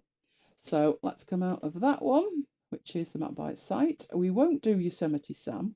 We'll choose another one. Oh, can we do Mike's Bot? No, I think we should do the series. So let's go into there. Do not fail me now. I've got no images loading in on this site, which is not good. There we go, it's coming in. Now you can also see the size of it. It's ever so tiny. So I'm going to make it bigger. And let's do it again. There's the dots. I'm moving the camera, which you should be able to see. Holding it fairly steady, and I'm not tilting it. It has a rare old think about it. And once it's done, I'll tap on it. And hopefully we'll have Mutiny at MacBites HQ. Now, it's done a great job with the image. It just needs a bit of help with the adjustment. So I will come in there and do that myself. But the biggest thing with this is it's for taking photos, old photos, digitizing them. And it is the fastest way that you will be able to do that and the most accurate way. The lighting in here tonight is shocking because we have overhead lighting, it's dark, we have microphones on the desks and all kinds of other stuff. And it's still done a fantastic job. There is no glare on that at all, and that's coming off an iPad. So if you can imagine a photo and doing that on it, you will get amazing results. Amazing results. That was the image you took, wasn't it, Mike? That was you with your whiteboard. Yes, and I did that as well. I put that on another iPad and then I scanned it in. So I think that's amazing. But this one, I wouldn't try with documents. Now, having said that, it is damnably accurate with documents. Let me show you that. If it's the only one that you've got to hand, by all means try it. Here's a post-it note. There's a post-it note. And I will put my name on it.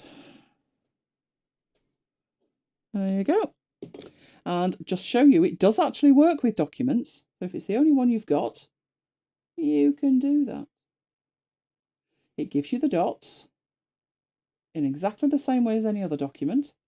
It will give you the most amazingly accurate post-it note. Having said that, it'll probably fail now. But it worked earlier. In rehearsals, it worked. There you go. One perfect post-it note. So if your beloved has left you a note and you would like a copy of it, it can even do that. I wouldn't use this one for documents, but I certainly would use it for any kind of imagery that you're trying to capture, because you'll get the best lighting because it is using the flash, but then it merges the 4 or 5 images it takes, and where it sees the glare, it totally removes them. So what it's doing is actually merging images together, and in so doing, getting rid of the glare. You can turn off the glare option. I don't suggest you do turn off the glare option because that's the USP of the whole app, to be honest. The other ones would do a reasonable job, but they are better at documents. You could see that the PowerPoint one, the Office Lens one, did a great job getting it into PowerPoint. But that isn't really intended for photos, whereas this one isn't really intended for that job. And that's why we have all 3 of them. That is why. But I'm loving that. I like that. Now, have I persuaded Mike to make sure that he's got all 3 installed? I've got 2 out of 3. He's got 2 out of 3. Which one are you missing? As The Google one. 2 out of 3 ain't bad. Are you missing the Google one? The Google one I can understand you missing because you look at it and think, oh, it's all too much of a faff, but it's not. It's just those dots, and all you need to do, PhotoScan, Google PhotoScan. He's got it installed and doesn't use it. Typical. I probably insisted he had it installed. I probably did. So I've got all 3. Excellent. I'm impressed. You've got all 3. She say? I don't know. You've outwitted me. You've outwitted me. A first. Yes, it's dreadful. It's right. dreadful. Okay, let me come out of that. And now I can get back into my presentation and I can skip over the slides. No, I won't. I'll actually show you because I've got the prices. So the Scanner Pro is iOS only. I showed you the integration with PDF Expert, which is fantastic. And the workflows are just amazing. And it's only $3.99. But it gets better than that. If you don't want the advanced stuff, or you would like to try it first to see how accurate it is for you, there is another app, which is basically its baby brother, which is Scanner Mini. It's got a good range of options, and you could actually use that app and buy an in-app purchase to make it Scanner Pro. Now, I prefer to actually buy Scanner Pro. That way, in the future, I don't have to fiddle restoring the in-app purchase. So it's an option. I'd try it, and then when you're happy with it, get rid of it and then actually buy Scanner Pro. That would be my advice. Then we had a look at PhotoScan, which was from Google. Another benefit of this, Graham's going to like this bit, it's cross-platform. So you can get that for both iOS and Android. It isn't optimized for tablet, but it will work on it. And it's free. It looks different. It's quirky. It's the way that the dots appear. But the dots allow the glare removal, so it's perfect for photos. So those are the 3 that we've had a look at. Let's whip through those. So the 3 that we looked at were Office Lens, Scanner Pro, and Google PhotoScan. How I use them, because I have all 3 installed, is I use Office Lens when I want a vector capture, and to do that I take it into PowerPoint. I use Scanner Pro the majority of the time, and the reason is the workflows. I can have different workflows that can send it off into different places and make sure that I've got backups of everything. It probably is an idea to pick one for your main workflow and then use the others around the edges. And PhotoScan is what I use for photos. So unless I'm in a desperate hurry, and to be honest, I probably wouldn't be, I would probably take the time and do a PhotoScan. Then it's Google PhotoScan for photos and Scanner Pro for absolutely everything else. So let us know what you're using. Have we changed your mind? Are you heading off to try something for free? I bet Graham is. I bet Graham's heading off. Right, last thing we're looking at. We're looking at Affinity Publisher because it's got hyperlinks. Yay! This was so important to me. Affinity Publisher came out, the beta, And I'll admit, I didn't notice for a couple of days. I was that busy with the features. I didn't notice until I made a PDF. Will you stop that chair squeaking before I take it off you? Leave you sat cross-legged on the floor. It was a couple of days later, I made a PDF and thought, where are the links? And they weren't there. So what you'll need is this. If you're wondering what that is, it's a specific version of the beta. It's the one that came out 2 days ago. It's 1.7.0.238. That is what you will need to make this work. So let's go and have a look at it. Now, be warned, it's primitive. It's very primitive. It is literally their first attempt at including it. No, I can't find the desk for papers. Right, I have a file somewhere here, she said. Are you going to be there? Or did I move you? Fantastic, you're there. This is the file that we've looked at before. It is that Munich brochure. Now, we do make a PDF version of it. And up to now, I've either put the links in manually or there are no links. So this page here, there's lots of web links there that I would love to be active. Now, there's also other things. This document doesn't actually have a table of contents. But if it did, in fact, we could probably fake that. Yes, on that page there. So I'll do the simple one first, the one you will instantly understand, which is we have the Munich website mentioned at the top. We have it mentioned again there. There's that text there, which is obviously the address. And there is this link, well, it's not a link at the moment, it's standard text, that's going to the tribute book. So there's basically 4 links, 5 if we include that one. There's another one in the text there. So there's 5 chunks of text on that page that need to be links that currently are not links. So very simple using this very, you've been warned, very primitive option. First thing you need to do, select the text. So this text, I need to be dynamic. I need it to be linked, hyperlinked out when it's a PDF. So obviously this isn't going to work in JPEGs or anything. It needs to be in a PDF as output, but this is where you actually create it. So there are 2 parts to it. You need an anchor and you need a hyperlink. Now, the hyperlinks are the actual address. So I will add a hyperlink to this. The anchor is the destination. So I explained it, and Mike looked at me very strangely, that an anchor is a house and the hyperlink is the postcode to the house. So the anchor is the physical thing. So here, the anchor is going to be the text that says munich58.co.uk. So up to text, down to interactive, and you have the option to insert an anchor or a hyperlink. Now, we want this to link out to a website, and that is a hyperlink. So insert hyperlink. This is what I mean when I say primitive. Oh boy, this is primitive, but it works. So the first thing to decide is what type of link or what type of destination do you want to specify? Now, it's not a page within this file.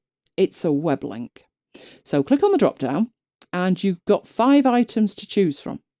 A page refers to a page in this document. An anchor refers to some specific text in this document. The other 3 are external. URL is a web address, a file is an external file, and email will open up an email client and address an email.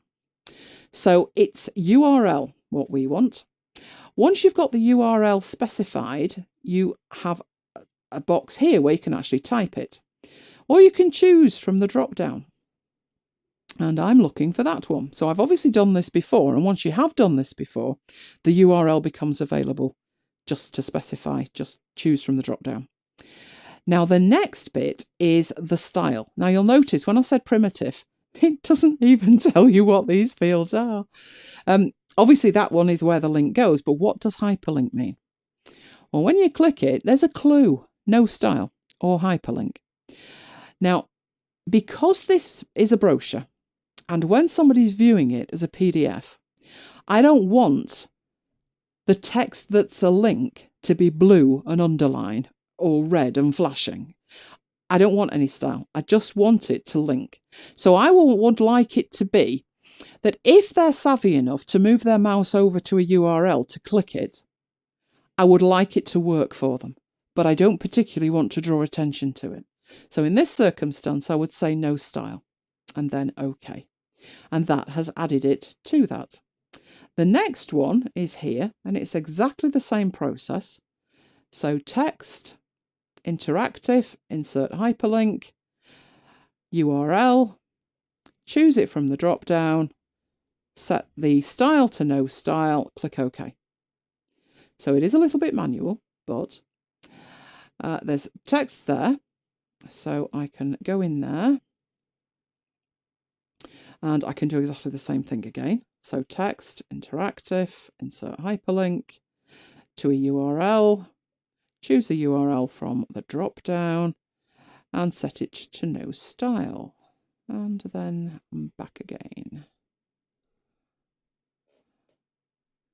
I've got a few more. I've got that one there, which is just going through exactly the same process again. Text, interactive, insert hyperlink to a URL, same URL, and no style. And there was one more, which was different. Right, this one is slightly different. So select it, same process though, text interactive, insert hyperlink, URL, different URL, but I have been there before to save typing it, which is that one. And I want no style on that. So I've added those links. They, when we produce this file out to a PDF, will enable anybody who clicks them in a PDF reader to go out to the website, which is exactly what I want. But you're not limited to that. So let's move down this file a little bit. We've got the songs and we've got the poems in tribute. And we have the last one, which is the words to the song, The Flowers of Manchester. And it would be nice if earlier on, when we're talking about the Flowers of Manchester here, down at the bottom, around the year 2000, Jez Mason paid his own tribute singing The Flowers of Manchester. So what I'd like is if somebody clicks that, I would like them to be taken to page 11. That's what I'd like. And I've got two options for that, two ways of doing it. One is to just link them to page 11. That's logical, isn't it? That's because I want them linking to a whole page. But if I want them linking to a specific part of the page, then I could put an anchor in for that, a user-defined anchor. But I just want them to go to page 11. That will do me. So going back to the text that I want to link,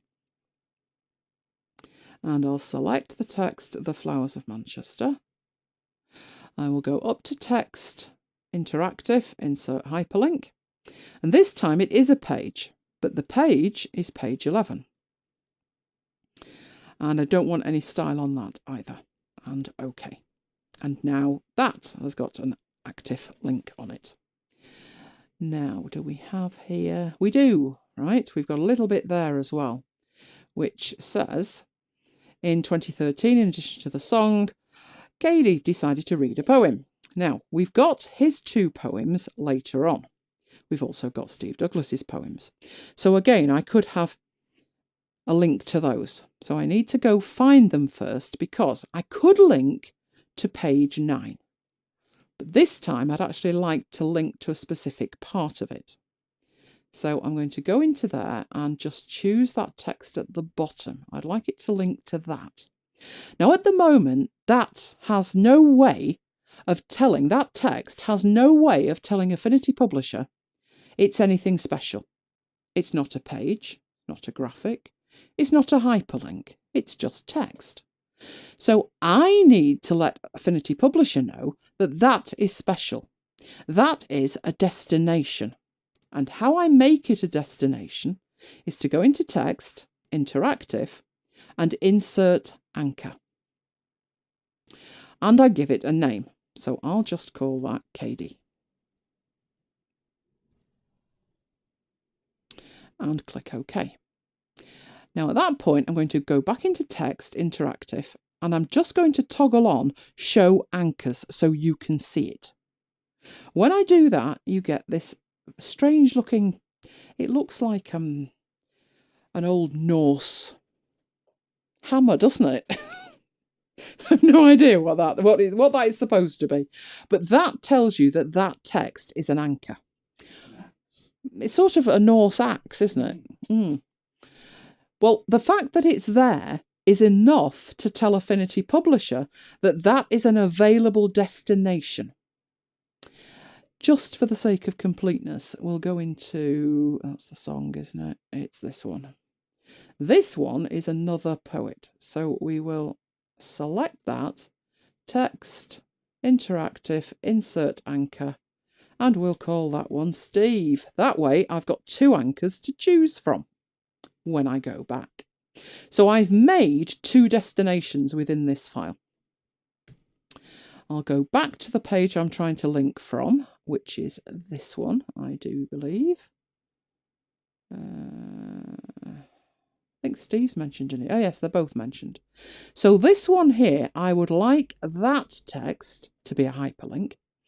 So text, interactive, insert hyperlink, but not to a page, not to a URL, or a file or an email. I'd like it to link to an anchor. When I choose anchor, I get the 2 anchors that I have just created. Obviously, I want Katie to link to Katie with no style. And I'd like Steve to link to Steve with no style. So text, interactive, insert hyperlink, anchor, Steve, no style, and OK. I think you can see this is a bit on the manual side. So I wouldn't be fancying doing it with an entire book. But for what I'm doing here, I don't mind doing that. I don't think that's too arduous at all. All right, so I'm going to do a save as, and I'll call that interactive. So we know that's the interactive one. And then I need to create the PDF.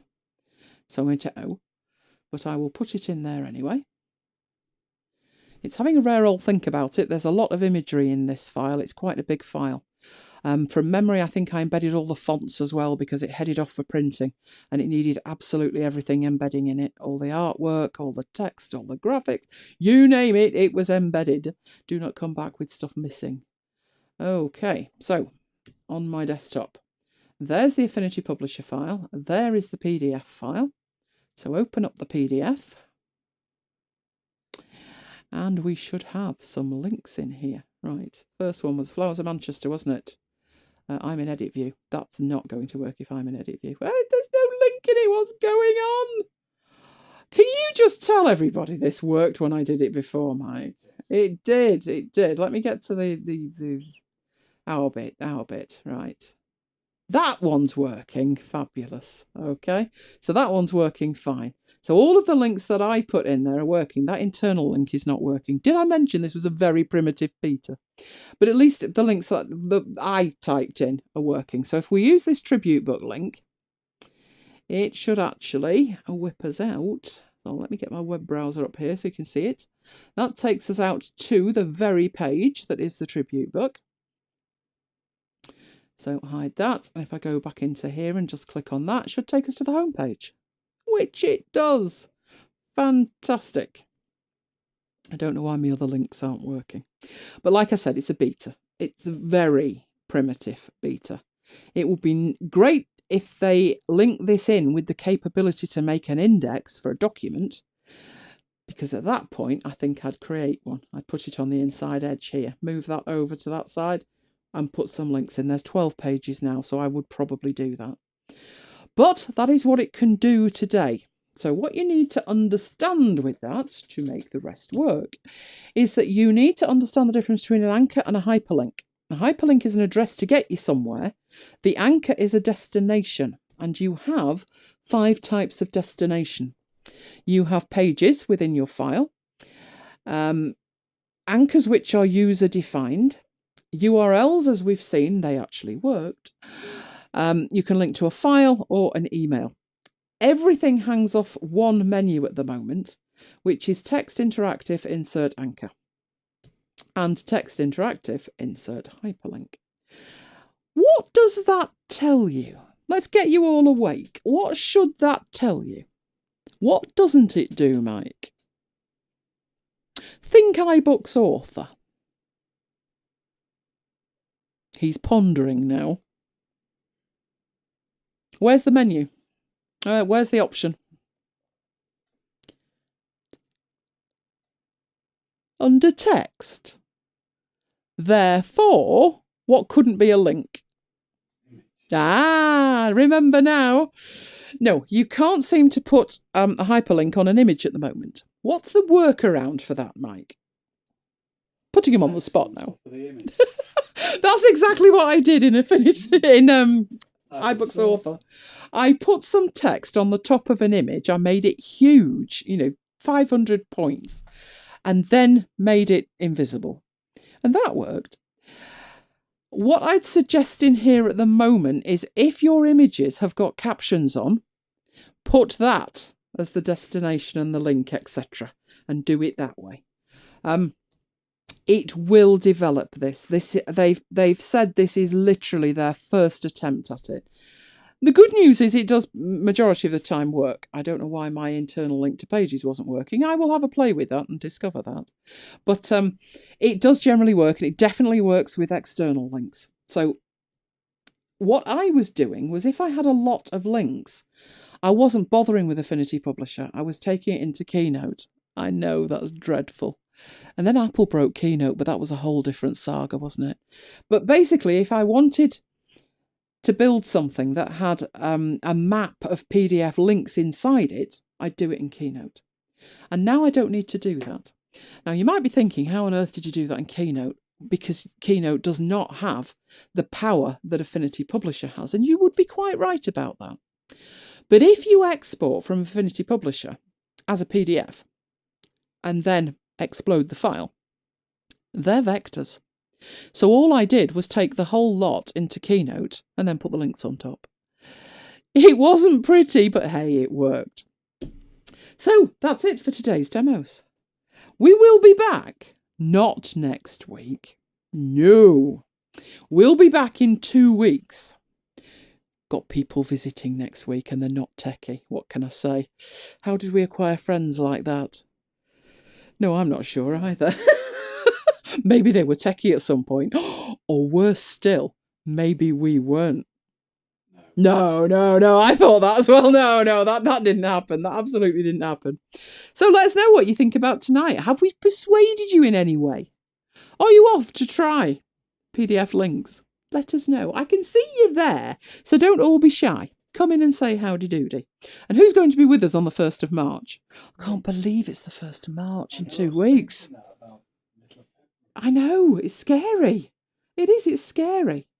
I actually thought that today, I was at the dentist, as I do, and the, what's she called? No, she's not. She's a dental technician or something. She's one up from a hygienist, so she's basically got a gold brush, no, not a standard yard brush. And she said, "Oh yes, so you come every 3 months?" I said, "Yes, I do." So she said, "Right, well, I'll see you in May." And I thought, "Oh my God, is that only 3 months away?" She wanted to see me near my birthday. Luckily, my birthday's a Sunday, so I got away with it. So I need to see her before my birthday. And then I needed to book an appointment with the dentist, and he said, "Right, well, I'll see you August then." I thought, "Oh my God, that's not only 6 months away, is it?" And it was sadly. So come on, which scanning app are you using? Or has my chat died?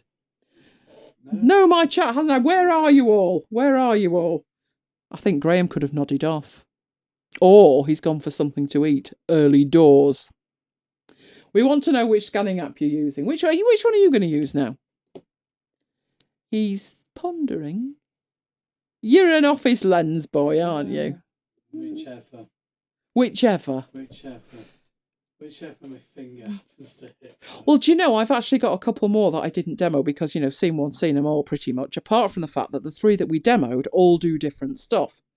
Paul's a Scanner Pro guy. Scanner Pro. Hooray! Yeah, but Graham might reinstall Office Lens. That's one to me. Okay. Well, like I said, I'd have all 3 installed because if I want it vector, you know, I might as well make it vector at the point that I take it with Office Lens. My main problem with Office Lens was, yes, I can put stuff in OneDrive, but that's not my primary cloud storage anymore. It was, now it's not. And OneNote synchronises when it feels like it, which is like once every Preston Guild. It's synchronised tonight. Yeah, that was it for the year. No, it's synchronised in all my rehearsals. Really? Yeah. It's just me it hates then. Yeah, fair enough. No, I would use Office Lens for the vector stuff, but other than that, Scanner Pro all the way. Apart from photos. Now, you saw me take a photo of an iPad. It works just as well on real photos as well. Honest, it does. But I found that quirky. I found it, and I read like a review of it, and I thought, that sounds amazing. And I tried it. I thought, whoa, that was stunning. And then when I needed to do it for real, it was a lady who she moved in round here about 65 years ago, basically before all our houses were built, and it used to be farmland and a track, and she had a photograph of it, and she said, you know, this road that leads to your house, that's what it looked like then. There were no markings on it. It was literally a dirt track. It was an amazing photo, and obviously she didn't want to let this photo out of her sight. So I said, just put it on the table and I'll take a picture. And I did. And I used PhotoScan.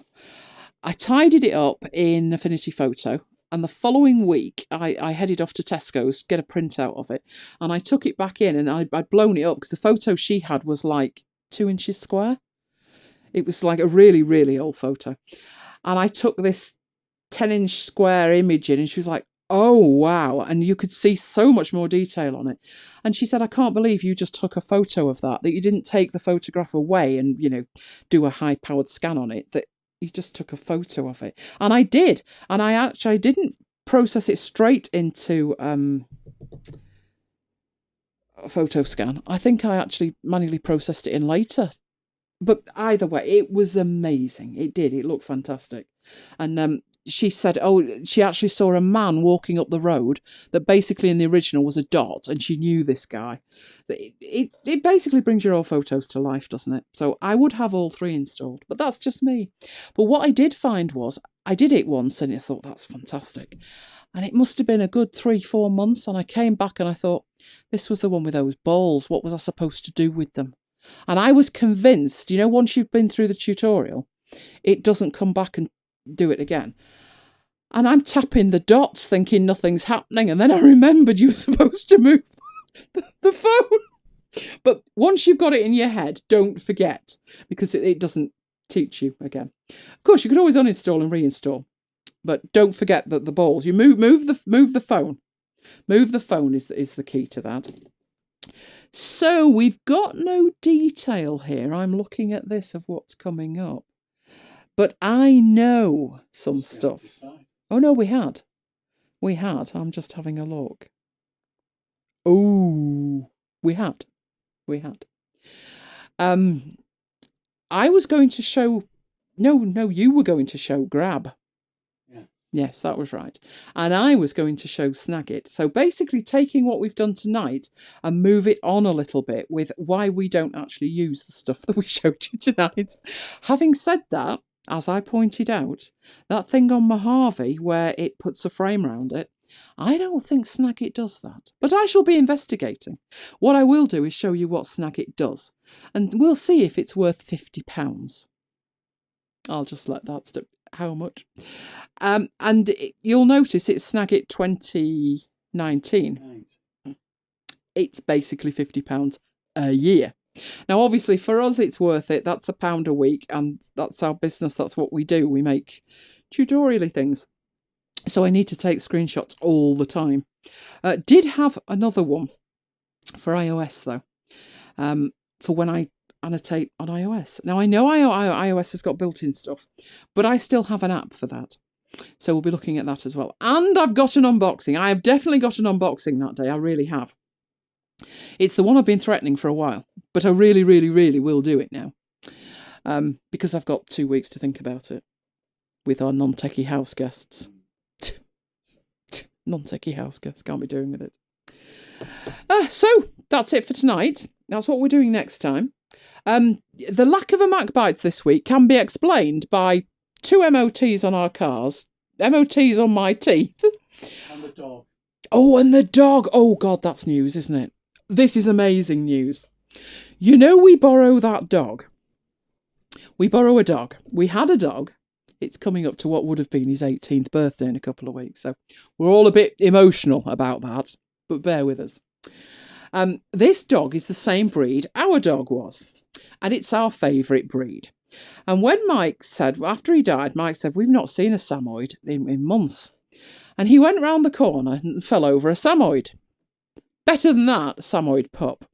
Well, this dog is now 3 years old, and we get to borrow her. We get to look after her. It's like a dog creche. It's fabulous. We love it. So we borrowed her about 4 weeks ago, 4 or 5 weeks ago now. And the lady said she's in a bit of a mood. She's not in the best frame of mind. She's in season. And we were like, oh my God, lock up all the neighbourhood dogs. But we took her out and we had a good old play around. And she was right. She wasn't in the best frame of mind, was she? Anyway, fast forward 4 weeks. She rings up and says, could you possibly... No, do you want to look after her on Sunday? So, yes, please. So we had the dog for the whole of Sunday. She wanders in with the dog. She says, hi, not seen you in a few weeks. She walks in with her and she said, we think she's pregnant. Well, my first thought was, yes, Samoyed puppies. My second thought was, oh my God, it wasn't when she was with us. So I said to this lady, it didn't happen on our watch. It didn't happen on our watch. And she went, oh, no. She's been to a breeder and everything. So we think she's with pup. So she was with us all day. She's in a much better mood now, isn't she? And then a couple of days later, we got to borrow her again. We were looking after her for the day because they were worried now about leaving her on her own. This is working out well for us, isn't it? And she said, put your hands underneath and you can feel the baby. So to say I've had a good week is an understatement. Not only are we borrowing this Samoyed, but this Samoyed is with pup. Oh, the excitement. Of course, the downside of that is once she's had the pup, she's not allowed out 2 weeks before she has them. And she won't be allowed out for over 2 months after. But we've got an invitation to go visit her and her babies. So to say that we're all in a good frame of mind here is an understatement. I know what you're thinking. What are the chances of us coming back without a pup? Oh, I wish. I think they'll be born around the time of Maya's birthday. And he would have been 18. But to be honest, there's no dog like Maya, is there? No. He's still number one in our affections, even though he died 5 years ago this year. But he's still our boy. He's still our boy. But we do like admiring and borrowing other Samoyeds. Can't say fairer than that. So, what are we all having to eat? It is our tradition to have something to eat. What is it we are having to eat? Fruit. I'm having fruit. Have I got any raspberries? Yeah. Ooh, with strawberries. Yeah. And banana. Yeah. And apple. Yeah. Have I got anything else? Grapes. Grapes. And cashew nuts. No. They need to be in a separate bowl. We don't put cashew nuts in with the grapes. I know. Just saying. Well, don't just say. I'm getting the evil eye here. So come on, Graham, what have you had or what are you going to have? I need to know. Are you having anything? Yeah. What are you having? Fruit. Some grapes. Oh, same as me. In the same bowl. Unbelievably, Graham, it is. It's 4.5 years now. He died in July. July 2014, which was the same year my mum died. 7, 8 months after Dad died. It wasn't the best of times, if you recall. We had the undertakers on speed dial. I did actually suggest to the undertakers he took on pet funerals. Now, he's not really a dog person, but his face lit up like a bulb. He basically cleared half the street that year. There was Dad, there was Mum. He didn't do Maya, but Maya was here. There was the bloke next door. There was a bloke at the end, and the bloke across the road. Every time you open the door, the private ambulance was there, and you're like, oh my God, who's gone now? Yes. Fruit and chocolate orange. Oh. You mean you didn't eat it all? That's the trouble with chocolate oranges, though, isn't it? And do you ever find you get halfway through and then, like, feel sick? It's been a while since I had a chocolate orange, I'll admit. Do you know I never used to eat chocolate orange until you had one? Oh, so it's nice. And you said, would you like a piece? And I sniffed at it and I thought, actually, it doesn't smell bad.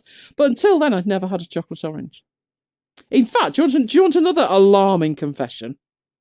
Until I met you, I'd never had a cream egg. Do you know why I'd never had a cream egg? No. Because my mother said, oh, you won't like those. How she knew I wouldn't like them, I don't know, because once I'd had one, oh. Never had garlic, No, I'd never had garlic. You won't like that. My mother thought she knew me. Clearly, the number of things she was wrong about, she didn't know me at all. So no, I'd never had garlic either. We never had garlic in the house. Wards off vampires. Yes, it wards off vampires. This is why it needs to be in the house. So now I do have garlic. I've actually been known to cook with garlic. I did the steak the other night with some spice. Mind you, see, there's no logic with me and spice. I go to the cupboard, look at it and think I'll have some of that, some of that, some of that. And then you'll say, that was lovely. What was it? Not a clue. Bottle number 4, 5 and 9, just sprinkled in. Yeah, that's the trouble, isn't it? They can be a little bit on the sickly side. My dad used to have an amazing ability. He used to like Fry's cream bars. I used to like Fry's. Did you ever have the one, they're white, aren't they, on the inside? Did you ever have the one that was like the 5 fruits? No. It was 5 different colours. And he would literally... 5 a day? Yes, it could well be. He literally would have one piece and then put it down. It'd last like 5 days, and I'm like, Dad, really? No, he did. He said it was very sickly. But I don't think I've ever tasted anything quite as sickly as chocolate orange. And it's coming up to Easter, so now I need to sniff at them. Easter's 2 months away. Easter, unfortunately, is bang between my hygienist appointments. And she'll know. Clean them. Twice. She's lethal, she really is. Talk about goes over them with a fine tooth comb. But today, I did not get, you need to do this, you need to do it. She just said, great, keep that up. Whatever you're doing, do that. And I thought, yes. I've waited years to hear that. And even the dentist, mind you, what am I like with my dentist? He's a tech head. He's got a MacBook Pro. So I barely sat down. I needed a couple of x-rays. They do those every couple of years. And he said, I'll just do these x-rays. So he's doing the x-rays and then he has to get them on his computer. And I said, how are you doing with that iPad? And that was it. So my 20-minute appointment turned into 19 and a half minutes discussing tech. And then literally we were at the door and he went, hang on a minute, I better have a look at those x-rays. He went back to his computer and he looked and he went, yeah, they're fine. And that was worth 60 quid. That's not bad, that, is it? No. Yeah, well, I like it like that. It's better than finding holes and stuff. Because he said about the stuff he wanted to do, when I have to show people where the cavities are. My blood ran cold and I thought, I haven't had a cavity in years. I've got metalwork, but no cavities. Cavities? No, because that would mean the drill again, wouldn't it? No, not happening. Do you know I haven't actually had anything done in 3 years now? That's pretty impressive, isn't it? It is, given my history with teeth. Right, okay then. So Graham's had his fruit. And but does it count as fruit if it's a chocolate orange? Yes. It's one of your 5 a day, Graham. Andy's had fruit as well, so that's him sorted. 10 a day. Yeah, that's 10 a day. Yeah, you're all right now. You can have a bevy or anything. Yeah, once you've had your 5 a day, you're sorted. I'm about to have my 5 a day and some cashew nuts because they're my favourites. Other than that, there will be a MacBites out this week because it's ready. We are literally ready to sit down with a microphone and record it. We will have something special next weekend, but we don't know when exactly. When we get rid of the guests. The non-techie loving guests. So, pretty smartish then. Can we let them in the front and let them out the back on the same manoeuvre? That would work. But there will be something special. Can't say more than that. It will be special. So we will see you very soon. It'll be 2 weeks, but you need to build up your stamina for us, really, don't you? Yeah, you do. So it'll be 2 weeks before we're live again, but there will be a MacBites. Can I throw this in? At least one between now and then. There have been. Do you realise there have been more MacBites since Christmas than the whole of 2016? Yeah. There you go. You see, that's what you call an improvement. Graham's happy now. Right, okay then. Well, it is good night from me. And it's good night from me. And we will both see you next time. And on MacBites in between times. Good night, guys.